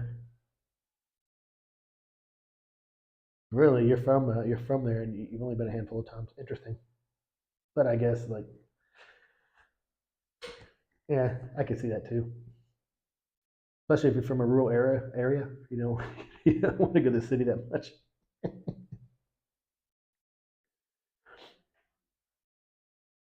Leslie, I go up near Hunted and up in Cambridgeshire almost every month.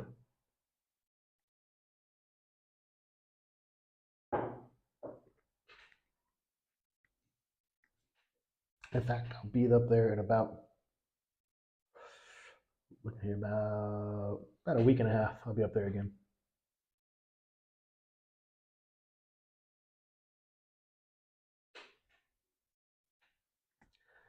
Hey, while you two are on the chat, um, is there anything in particular you'd like to see me do a video on?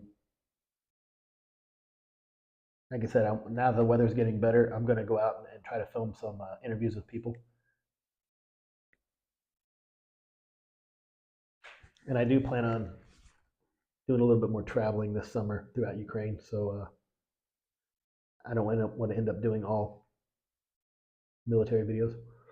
Do you work with the government? Sometimes I still do consulting. I don't know if you heard me say at the beginning of the video. Like I don't do anything here on behalf of the government. Anything I do, I have to leave the country for. I'm not authorized to collect, work, or do anything on behalf of the government here. I'm here strictly as a private civilian. I've been here for 5 years. It'll be 5 years in August.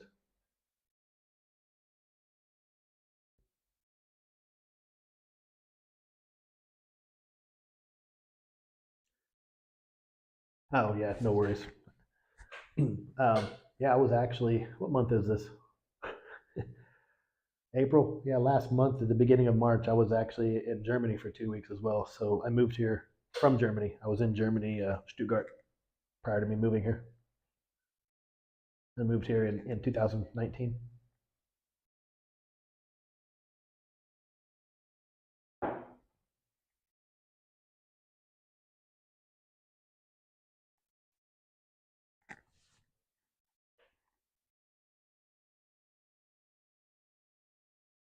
It's I'm looking forward to this summer here. I've been kind of cooped up in the apartment for the winter. I had last week, I think it was like 10 days ago. I had a bicycle wreck. I flipped head over heels on a bike. So this is why I've got like this pink pink thing on my eye. Scraped my face on the sidewalk, my knuckles, my elbow, both of my knees. Thank God I didn't break anything. But for about 10 days, I was just laid out on the couch on the sofa. I didn't hardly get up at all. Yeah, no worries. I just try to think like from one person in Spain, one person in the States. I mean, you see so many videos of people out there doing stuff on Ukraine. I wonder what that was. It got my live stream on my phone for my chat, but you want to see a nasty picture of it? This is where it was not too terribly long ago. So, like I said, lucky I didn't break anything, including my face, because I landed on a sidewalk.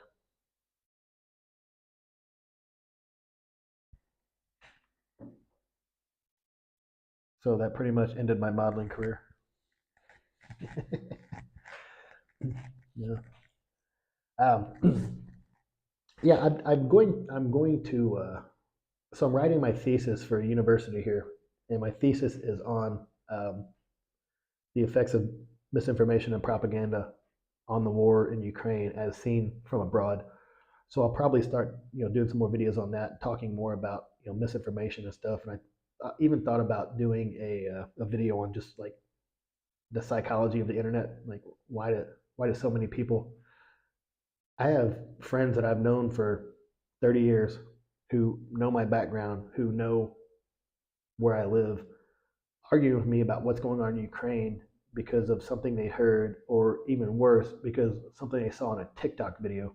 It's like, I see things like that, and people believe it because they want to believe it, and then um, that makes me believe how effective Russian propaganda is in Russia. Because if you have a full state apparatus hammering people 24 hours a day, and here in the state or in the Western world have access to anything, and people still believe this crap. So yeah, Starsky. I knew his real name. That's not his real name. I forget his real name. He's a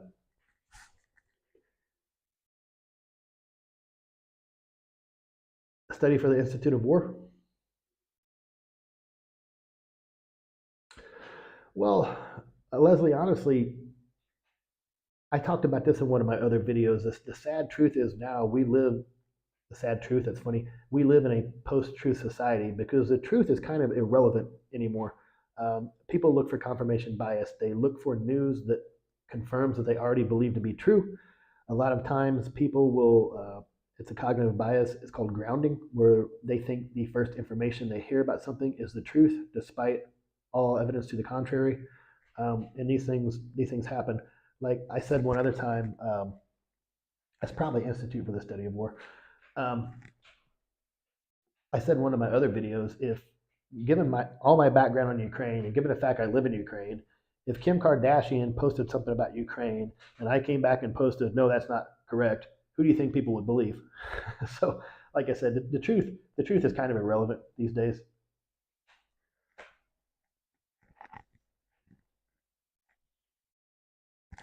If if I see Starsky interviews. I mean, he ran his own channel for a while. I see he interviews on Times Radio. He's interviewed on a couple other shows I watch. If he actually is working for helping with the Institute for the Study of War, ISW, that is one of the things, guys. I don't get. I'll get like my general information about what's going on for the war off the news. I don't look for like any. I hate to say intel because as a private citizen, I'm not pulling intel. But for me personally, like if I want to be informed on something, I don't really watch the news, especially not Western news, not the Western media. Um, Even some of the Western press people who we have here, I've got into it with them a couple times, arguments because they like to push narratives. Um, so whenever I want to be like informed, study the Institute for the Study of War, ISW, CSIS, the Council for Strategic and Independent Studies, sorry, Council, good grief, Center for Strategic and International Studies, and then CEPA, the Center for European Policy Analysis. Those are three bodies that I read a lot of their analytical things that they do, all open source, all posted online. Most of those people who work for those are former professors, former agency personnel, things like that. So they're really actually pretty good if you want to get like a better like a operational strategic understanding of how things happen. Um, let's see what else. I don't know if you guys, when I first started the stream, I talked about the national security strategy in the U.S., the NSS, that drives all doctrine and regulation. That's a good thing to read. The new one's supposed to be published this October. Um, what did I read? Somebody was interviewing. What's his name? He's Leslie. God. What was his name? He was being interviewed on Times Radio, and he's one of the regulars. And he's like the former commanding general of British forces, and he's on there all the time. I forget his name. Retired general something. And he said that the UK Ministry of Defense put out a report. They estimated Russians are losing an average of 900 people a day. Not Ben Hodges. Ben Hodges is American. He is the former USRA, U.S. Army Europe, or USRA commander. Wasn't Ben Hodges. He was former. This guy was former UK, like general of the UK Army. But it said that the MOD, like I said, estimated 900 a day. That is huge. Like I don't know how you can sustain that loss rate. And I see the AFU, the Armed Forces of Ukraine, CSU. I see the numbers that they put out every day, and sometimes over. Ben, what? Oh, was it Wallace? Is his name Ben also?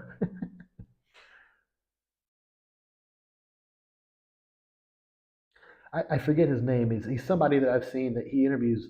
You know, they interview him quite a bit. Yeah, I thought his name was Ben as well. It might actually, now that you said that, it might have been him.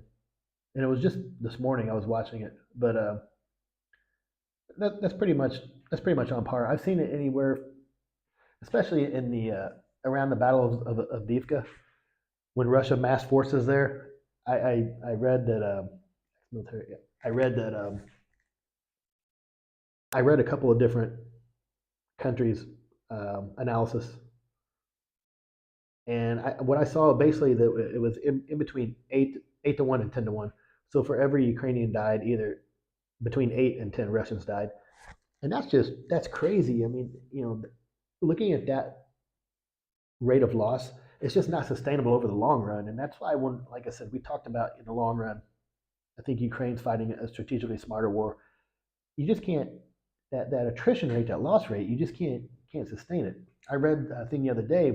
Russia has ramped up their production as far as their like missiles and like their artillery rounds and stuff, but their production of tanks, especially with the lack of parts now because of sanctions, they cannot even produce enough tanks to meet their current rate of loss. They're cannibalizing other tanks. That's why you're seeing like the T-60, is it the T-65s out there? Russians weren't very they weren't very thoughtful when they named their tanks. So like the T-72 was made in 72, T-65 was made in 65, T-90, T-80, T-90. So the number designator is the years they were made. Um, saw reports, and I still haven't actually seen a photo. I've read it in reports, but I still want to see a photo for verification of the old, is it the T-55 or T-54s or something like that. So these are like, right after World War II era tanks. A lot of those are in museums. I'm wondering, May 9th is the Russian V-Day, Victory Day. It's usually when they have the huge parade on Moscow Square or Red Square in Moscow. And normally they have all these tanks and everything. I'm wondering, like, what are they going to have? Just the T-14 Armada, which is supposed to be their new super tank that one of them a couple of years ago during the parade broke down. They had to bring out another one to tow it. They're going to have those, and then like the old T-50 like fours and stuff like that, because everything else they have, the T-72, the T-80s, and the T-90s, they're all on the battlefield. Yeah, exactly. How about the front? Roman has suffered a serious TBI. You mean, Leslie? How recent was that?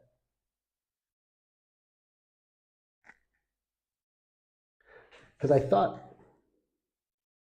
this hasn't been real recent, right? I just met him in November.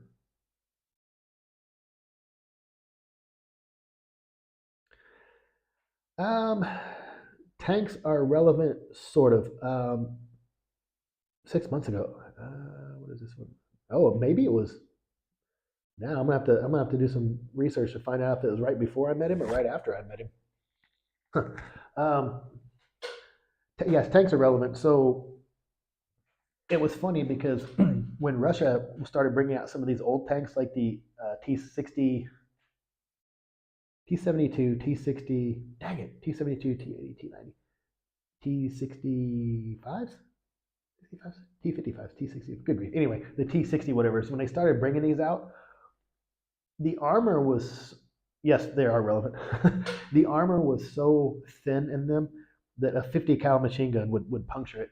What they ended up doing was a hill berm, backing them down and just using them for like suppressive fire. So they weren't out maneuvering. They're supposed to be maneuver vehicles. They can fire. They weren't doing that because anything, like I said, a 50 cal machine gun would take them out. So they were bringing them, basically almost using them like artillery, but they don't have the range and stuff's artillery. So they were just using them for suppressing fire. The main battle tanks, the new ones, yes, you got things out there like Stinger missiles, and the U.S. has the javelins and everything like that. After you met him, oh, no kidding.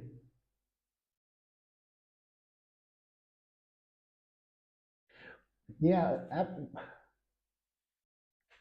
it's after I met him. He was kind of shy that night, didn't talk a whole lot, and I didn't find out until afterwards that he was a soldier, had been back off the front when I met him, and I wish I would have known because he kind of had that. I don't want to say it was that 1,000 yard stare, but you can tell. I've done combat deployments, and people you've seen some things. So I wish I would have known. I would have liked to talk to him. Hopefully, I'll see him again. I'll have to ask some colleagues how he's doing, and I'll have to get in touch with him. The cage the Russians have put on it looks like a turtle. Yeah, yeah, Roman. Yeah, yeah. I've seen the cages. I've even seen a drone stuck into one of the cages that didn't the munitions didn't. It was a kamikaze drone and it didn't explode. So I guess that cage saved him that time, but I guess the drone would have, if the munitions didn't go off, it would have just bounced off anyway. I've seen some crazy stuff. I saw the Russians. It was Engels Airfield, I believe. The Russian Tu-95 bombers. They uh, they put old tires all along the wings when they were parked, like they thought that was going to offer some type of protection or something. And then I've seen some pictures of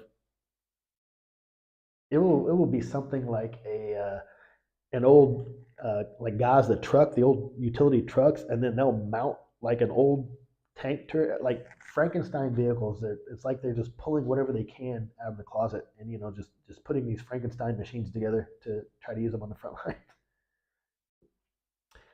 Vassal, back to your questions about the tanks. Um, tanks are relevant in like eastern Ukraine, where it's pretty flat. Um, the new tanks are pretty hard to destroy, especially with what Russia has. Most of them can take direct hits from like Russia fires 152 millimeter artillery. Most of them can take direct hits from those. Um, what's seeming to be more dangerous to the tanks lately are these drones that they use to drop stuff. You know, a lot of the armor on top maybe isn't as strong as it should be because you didn't really expect things that come from above.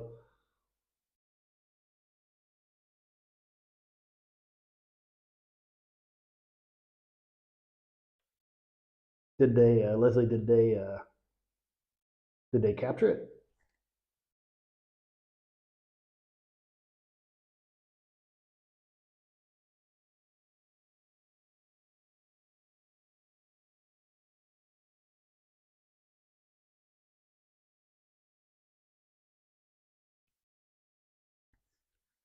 Sorry, I've got like a 20-second lag. Oh, I like to see when they capture. You know, that was one of my favorite things at the very beginning of the conflict. I shouldn't say one of my favorite things. One of the most impressive things I saw at the beginning of the conflict was how much equipment that the Ukrainian soldiers were capturing and bringing back. Um, the beginning of the conflict was just, if you can remember back that far, it was insane when the convoy came down out of Russia and outran their supply lines, outran their fuel supplies, and you're finding all these vehicles on the side of the road just out of fuel and stuff. So remember when all the farmers were hooking up tractors to them and taking them away? So that was a yeah, exactly. What's funny is like, and this is one thing, like me looking at this from a U.S. military perspective, it's like that's just such a rookie move to do. Um, there's a saying in the military that losers talk tactics, winners talk logistics.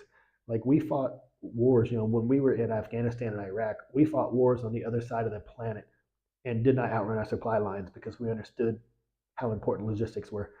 These guys were, when they come across the border up by Chernihiv and stuff, they were only what 50, less than 50 miles from the border, and they come across the border and they're running.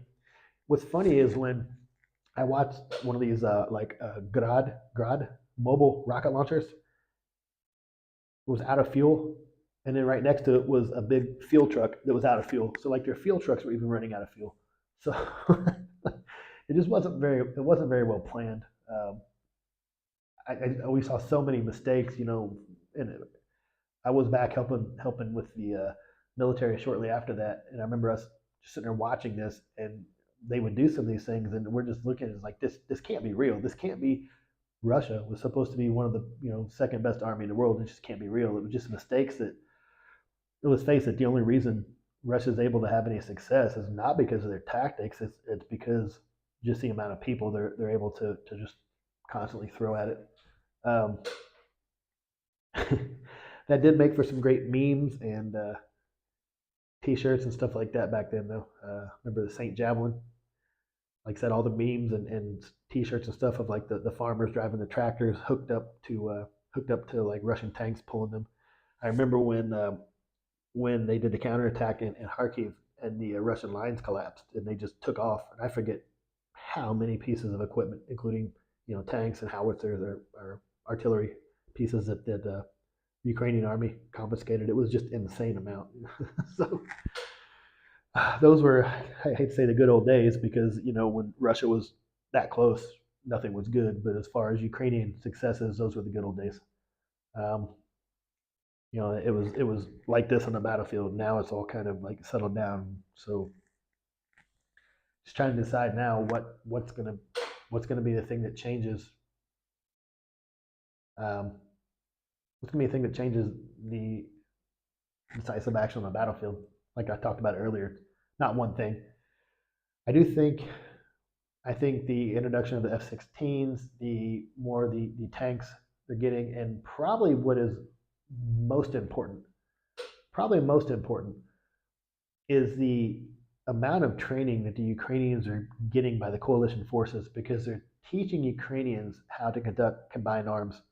So maneuver elements, aviation, ground forces don't have a navy, but they're teaching them all how to work in concert with each other and complement each other. Ukraine doesn't have a navy, but whew, those drones they're making. I saw a prototype of the new drone. thing looks like a jet ski. It just looks insane. I forgot what the name of it was. So, how to overcome minefields. So, I was actually in Chris Bridge will be gone. Have you seen the video that Budanov put out? That was it was pretty funny. Vasil, I don't know if you were listening. So last summer I was a consultant at SAGU, Security Assistance Group Ukraine in Germany.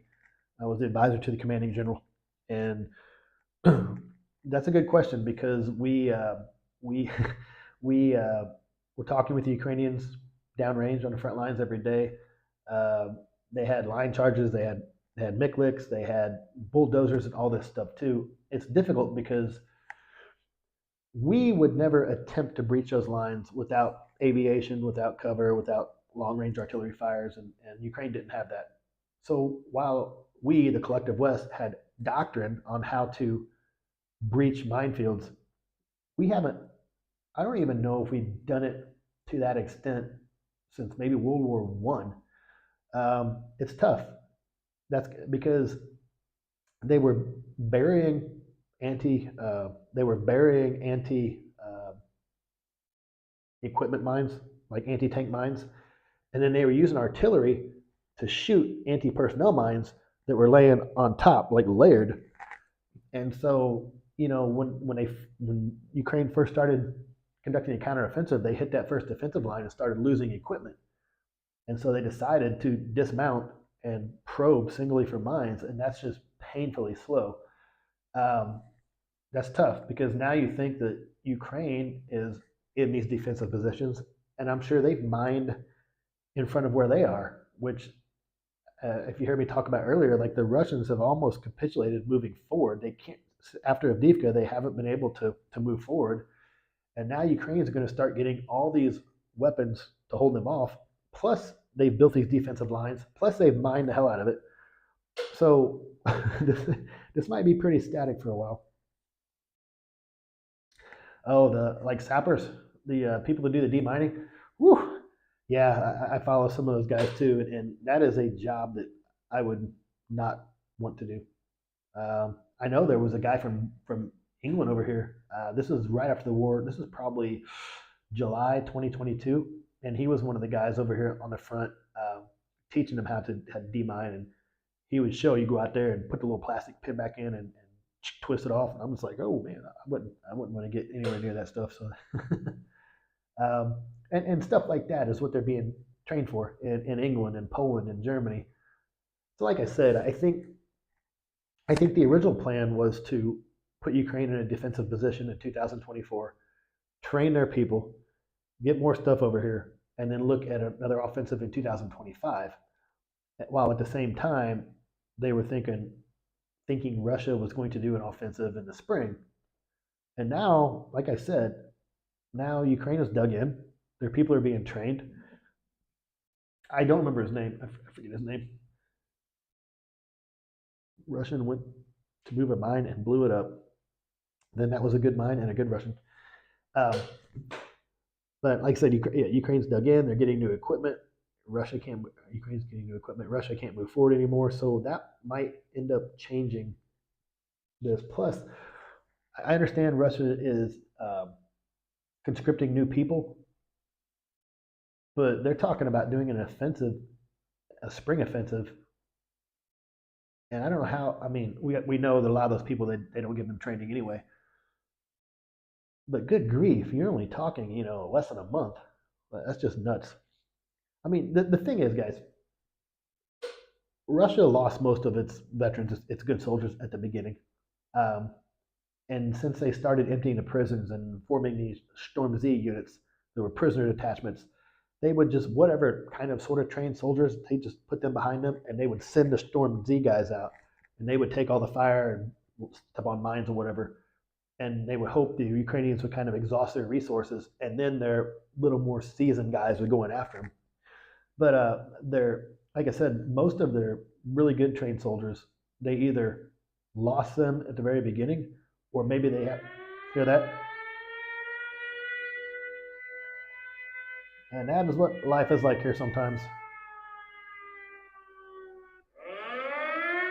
Have an app on the phone. So alarm goes off, switch over to Telegram. What is going on? In what oblast? We have rockets. So a rocket is headed this way.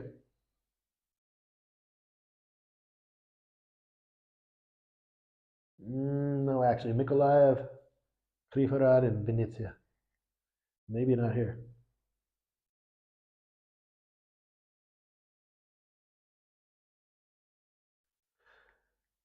Okay.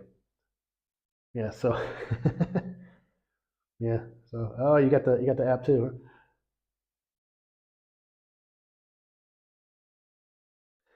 I tell you what, it was nice because I talked about it. I had set up in Ukraine called Tip of the Spear. He's a U.S. vet. I think I know Ryan actually. Um, Fastly, I remember when they last year when they or a year and a half ago when they first started this app. It was nice because you'd get the notification that something was coming in, and then it would say something like missiles are in the air, um, headed towards Kiev. Expect 40 or 50 minutes. So I get up, and the alarm would go off. I'd look, I'm like, okay, I got 40 minutes, and I'd come in and make coffee, and then put it in my thermos, and go down to the shelter and stuff. But now, they put navigation systems in the head. The other day, when something was coming over from like Vinnytsia, and then it turned and went back to Kiev, and so it's a little crazy. Ryan O'Leary. Yeah, now you got me wondering what Ryan's last name is. Like I said, there's so many people here, and I meet them.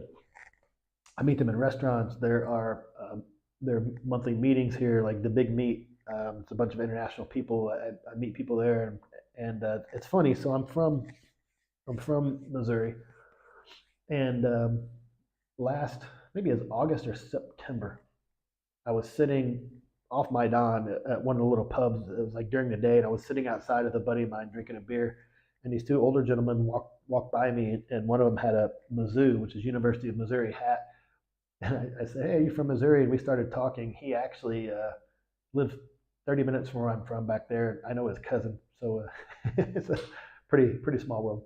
So, like I said, you never know who you're going to meet over here.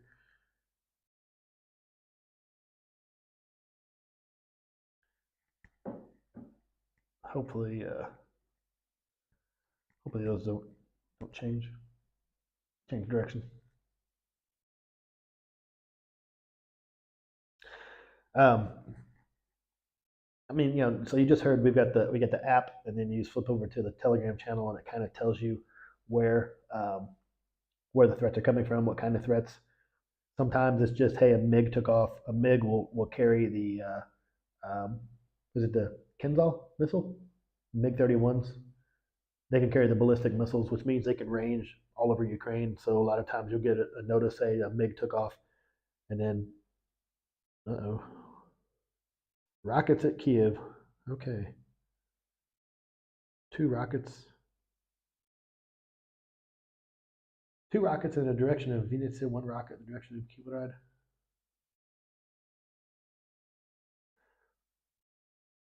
Hmm.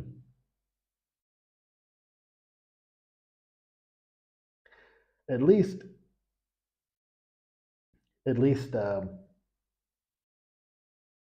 it used to be if you were in like a store or something, and some stores still close down, but it used to be like if you were in grocery shopping or something, the alarm went off, they would kick everybody out of the stores because they want you to get out and get into the shelters. And so you grocery shop, you go out and you sit in the shelter. Sometimes you don't get the all clear for 2, 3, 4 hours, and sometimes you get the all clear, you get right back in the grocery store, the alarm would go off again, and that was a little frustrating, a little disruptive to life. Especially, I remember I was in picking up a MoneyGram order one time, and the lady had my passport, and the alarm goes off, and she had already put it in a computer, so my app it said like your order's been picked up, and the alarm goes off, and the security guard comes over, he's like, "Hey, you have to leave." I'm like, "She has my passport, dude." He's like, "You have to go outside." I'm like, "She already has put this in that I picked up my money and I haven't, and she has my passport." So, like I said, it's not that bad anymore. Most of the time, they don't close up and kick you out now. So,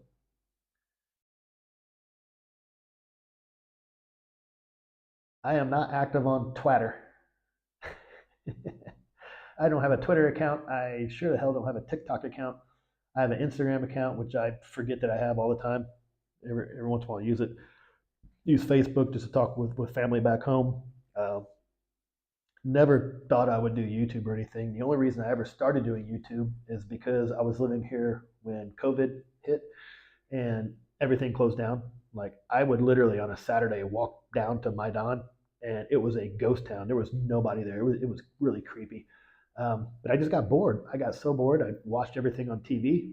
I used to go out and run. Then the government decided you have to have a mask on whenever you're outside, even if you're running. Piss on that. So I ended up buying a older camera I had. So I started doing the videos because I'd travel. Like I said, I've been in Europe almost 20 years. I post photos all over my Facebook, and people are always telling me, "Oh, thank you for always posting photos. We get to live through your eyes." And so then I thought, well, maybe I'll get a video camera and just kind of start doing some videos. And then I bought a drone. You can see some of my old videos. Like flew my drone around Golden Gate, all this stuff. Now almost all of Ukraine is a no drone zone, no drone area. So my little drone sits alone and doesn't fly anymore right now. Although I think maybe here in a couple of months or sometime during the summer, I will probably go over to the west of the country to Zakarpattia, in the mountain region, and over there's like no curfew, and I'm sure like out in type the mountains, out the lakes and stuff where you're not around a city, I'm sure I could probably fly a drone there. So maybe I will get my drone back out this summer. We'll see how it goes. Not much gets through in Kiev. No, not so much anymore. It's relatively safe here. Having said that, a lot of the damage that's happened in the city wasn't necessarily from stuff striking. It was from incoming getting hit by air defense and then it falling down and hitting an apartment or hitting might get shot down. No, I won't fly it. I won't fly it that high. Like I said, if I'm out like in the mountains around a lake or something, and I'll ask. I won't just fly. I'll ask. But I'll be out. I'll be out in the middle of nowhere, so I won't fly it high enough to get shot down. um, so yeah, that's been dealing with the can't fly the drone restrictions of a curfew at midnight in Carpathia region. I was telling you, like over by Uzhgorod, they don't have a curfew over there at all anymore. So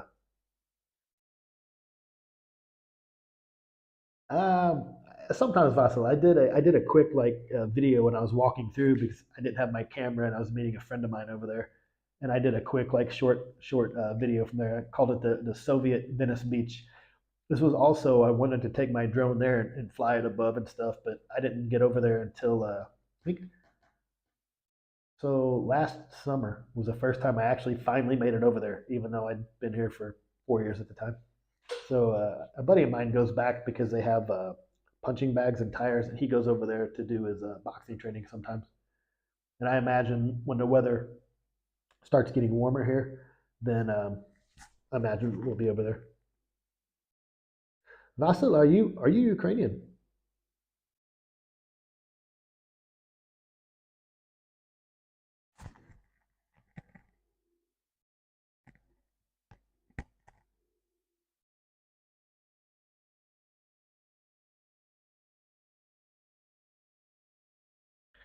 Звідки ви Україна? Із Києва? Ah,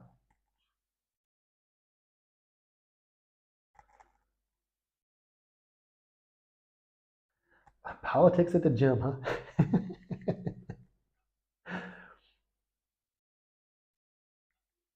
Liva Berezhna. Oh, so you're left bank, left side of the city.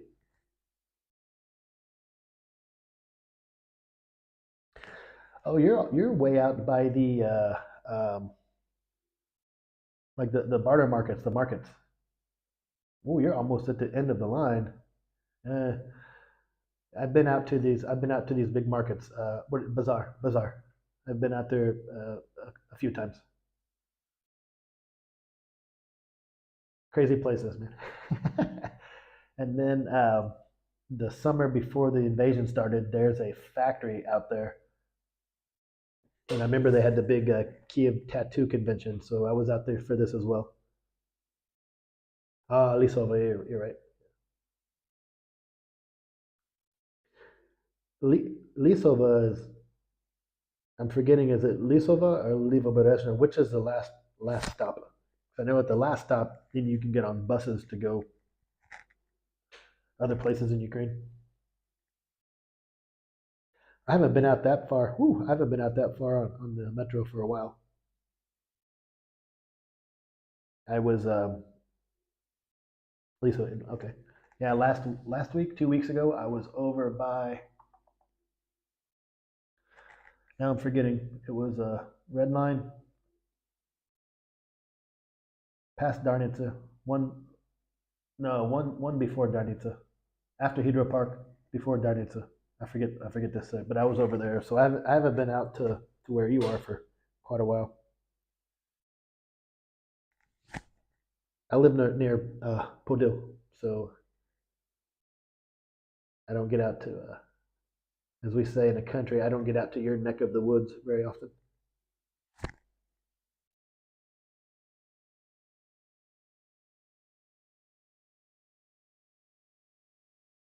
Although my buddy and I were supposed to go, he's looking for a, he's looking to change. He lives in the city and he's looking to move out near. Starts with a D.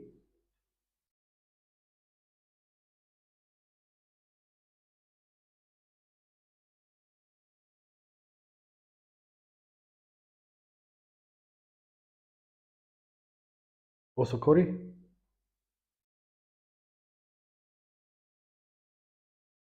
Also, also Yukri. Also Yukri. He's looking at moving out there. Oh, Levo Butters. Okay. Yeah, so I found there's an Irish pub over there. Strange.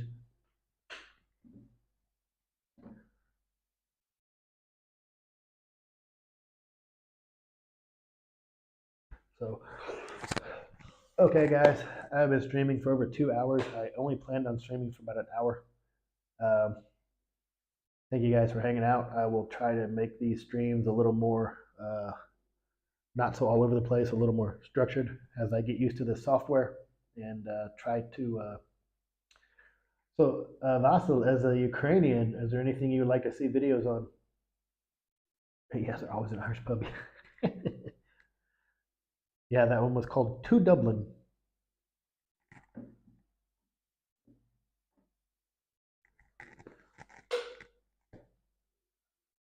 And Vasil, sorry, you will have to listen to my.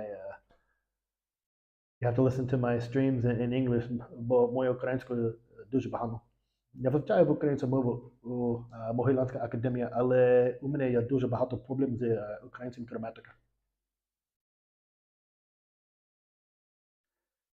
Nice talking to you, Leslie, as well. Like I said, hopefully I will make these streams a little more. What is the word I'm looking for? Structured. Yes, a little more structured. Start mixing some videos in as well and stuff like this if I can find things relevant. I don't want to start, like I said, I don't want to start doing daily streams because then you have to do just filler because as a YouTube person whose channel is monetized, it's all about just creating content, creating content. So my Ukrainian is good. Mені потрібна практика. І дослідження більше. Але дуже дякую.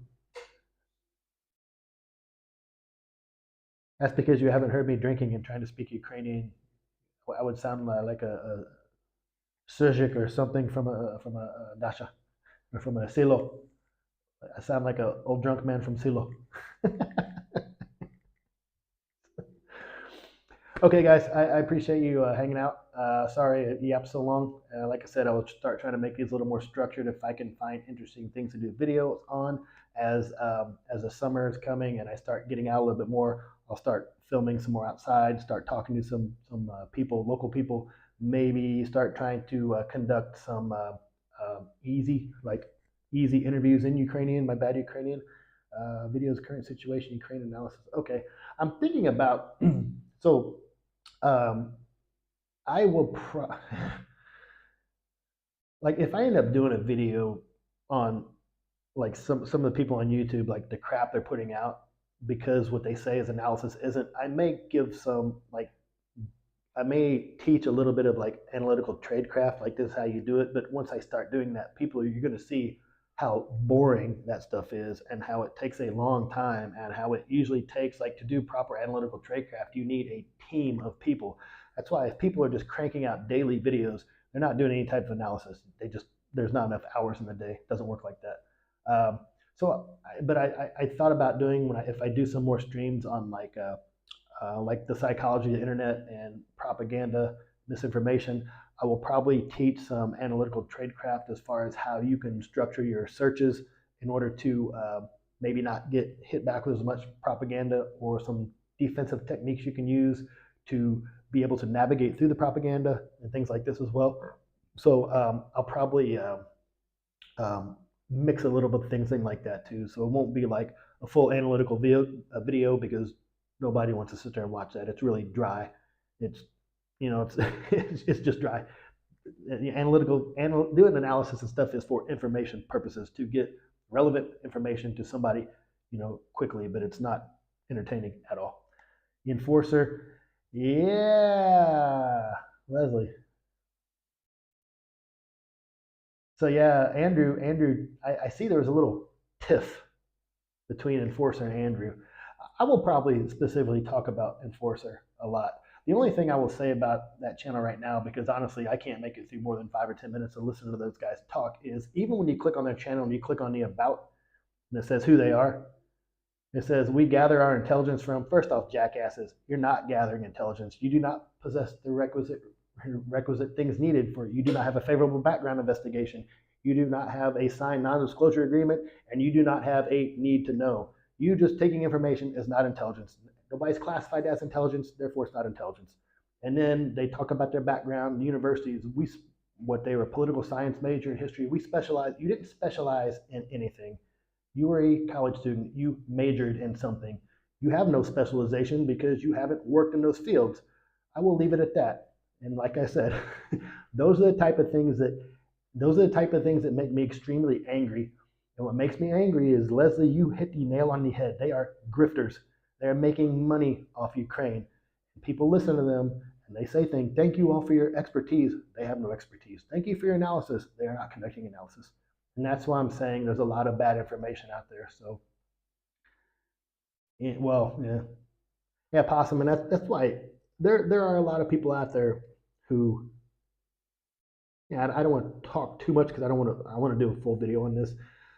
There's a lot of people out there who raise money for Ukraine, and I thank them for that.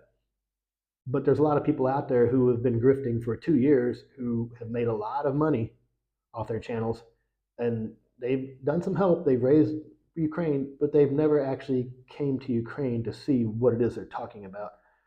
And so, like I said, the YouTube community, a lot of these people exist, and other YouTube channels will interview them, and this community kind of becomes like a self-licking ice cream cone. We say this channel validates this channel. Oh yeah, they're very good. They know what you're talking about. Like, no, you don't know what you're talking about. You don't know what you're talking about. Either of you know what you're talking about, but you praise each other, and everybody just feeds off of it. So it's a little 1.2 million. You've got to be shitting me.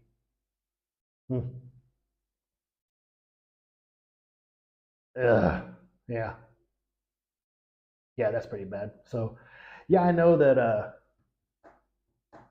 Andrew and Enforcer got into it, and I guess they sent like a cease and desist or false. I don't know what happened. I don't want to get into it with anybody like that, because if it does, I will end up not going to physically do anything. Don't worry, I'm not making threats, but I'm like, there's certain things you can do and certain things you can't do, and there are certain apparatuses I still have at my disposal if somebody was to come after me for that. And the thing is too is, like, I can validate all my credentials, my background. I have bona fides. I have all the certifications for everything I've done.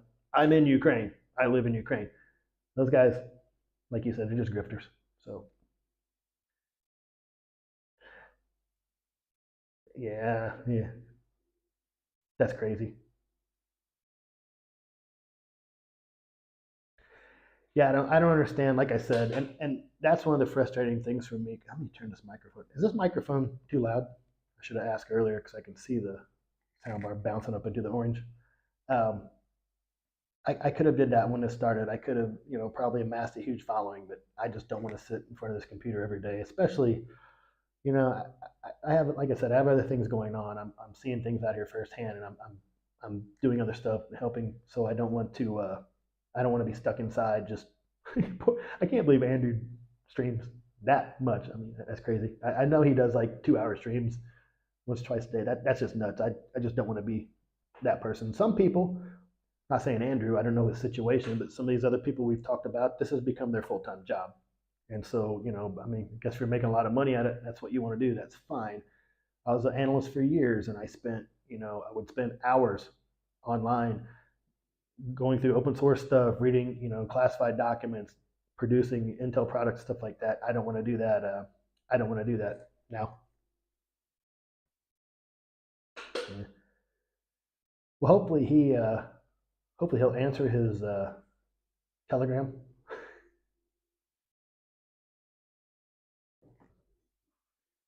Leslie, you're talking about you're bringing up names of people that I have absolutely zero respect for. Yeah, talk about that later in the video. So I don't want to get into that now. Okay, I'm finally cutting off now.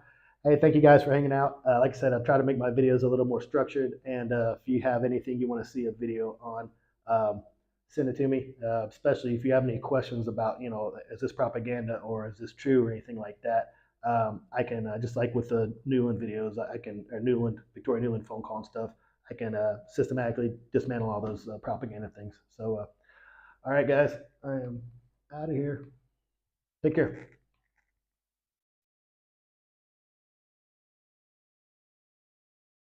Maybe.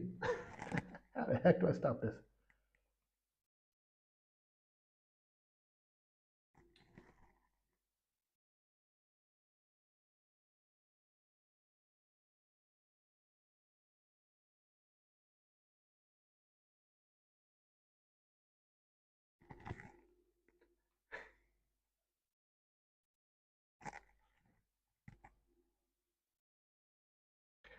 I can't stop this because I opened the wrong window and I don't have my control button on here.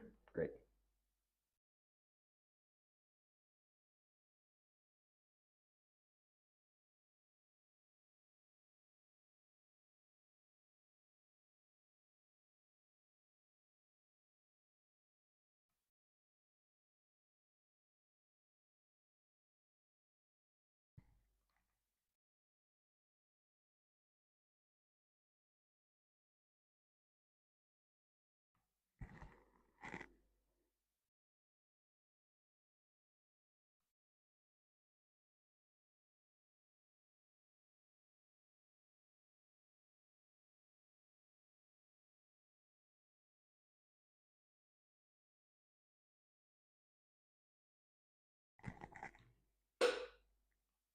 Yeah, I know you can still see me.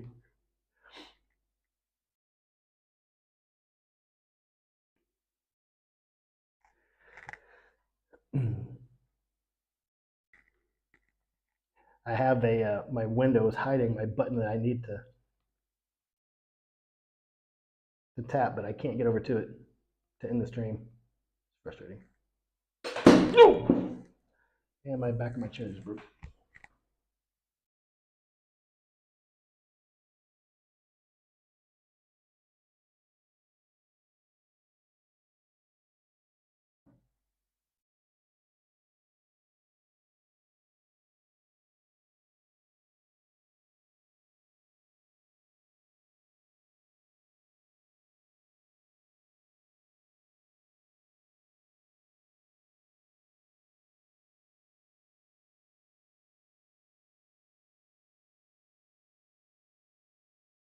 Yeah, I think I'm gonna have to end up just shutting down Facebook.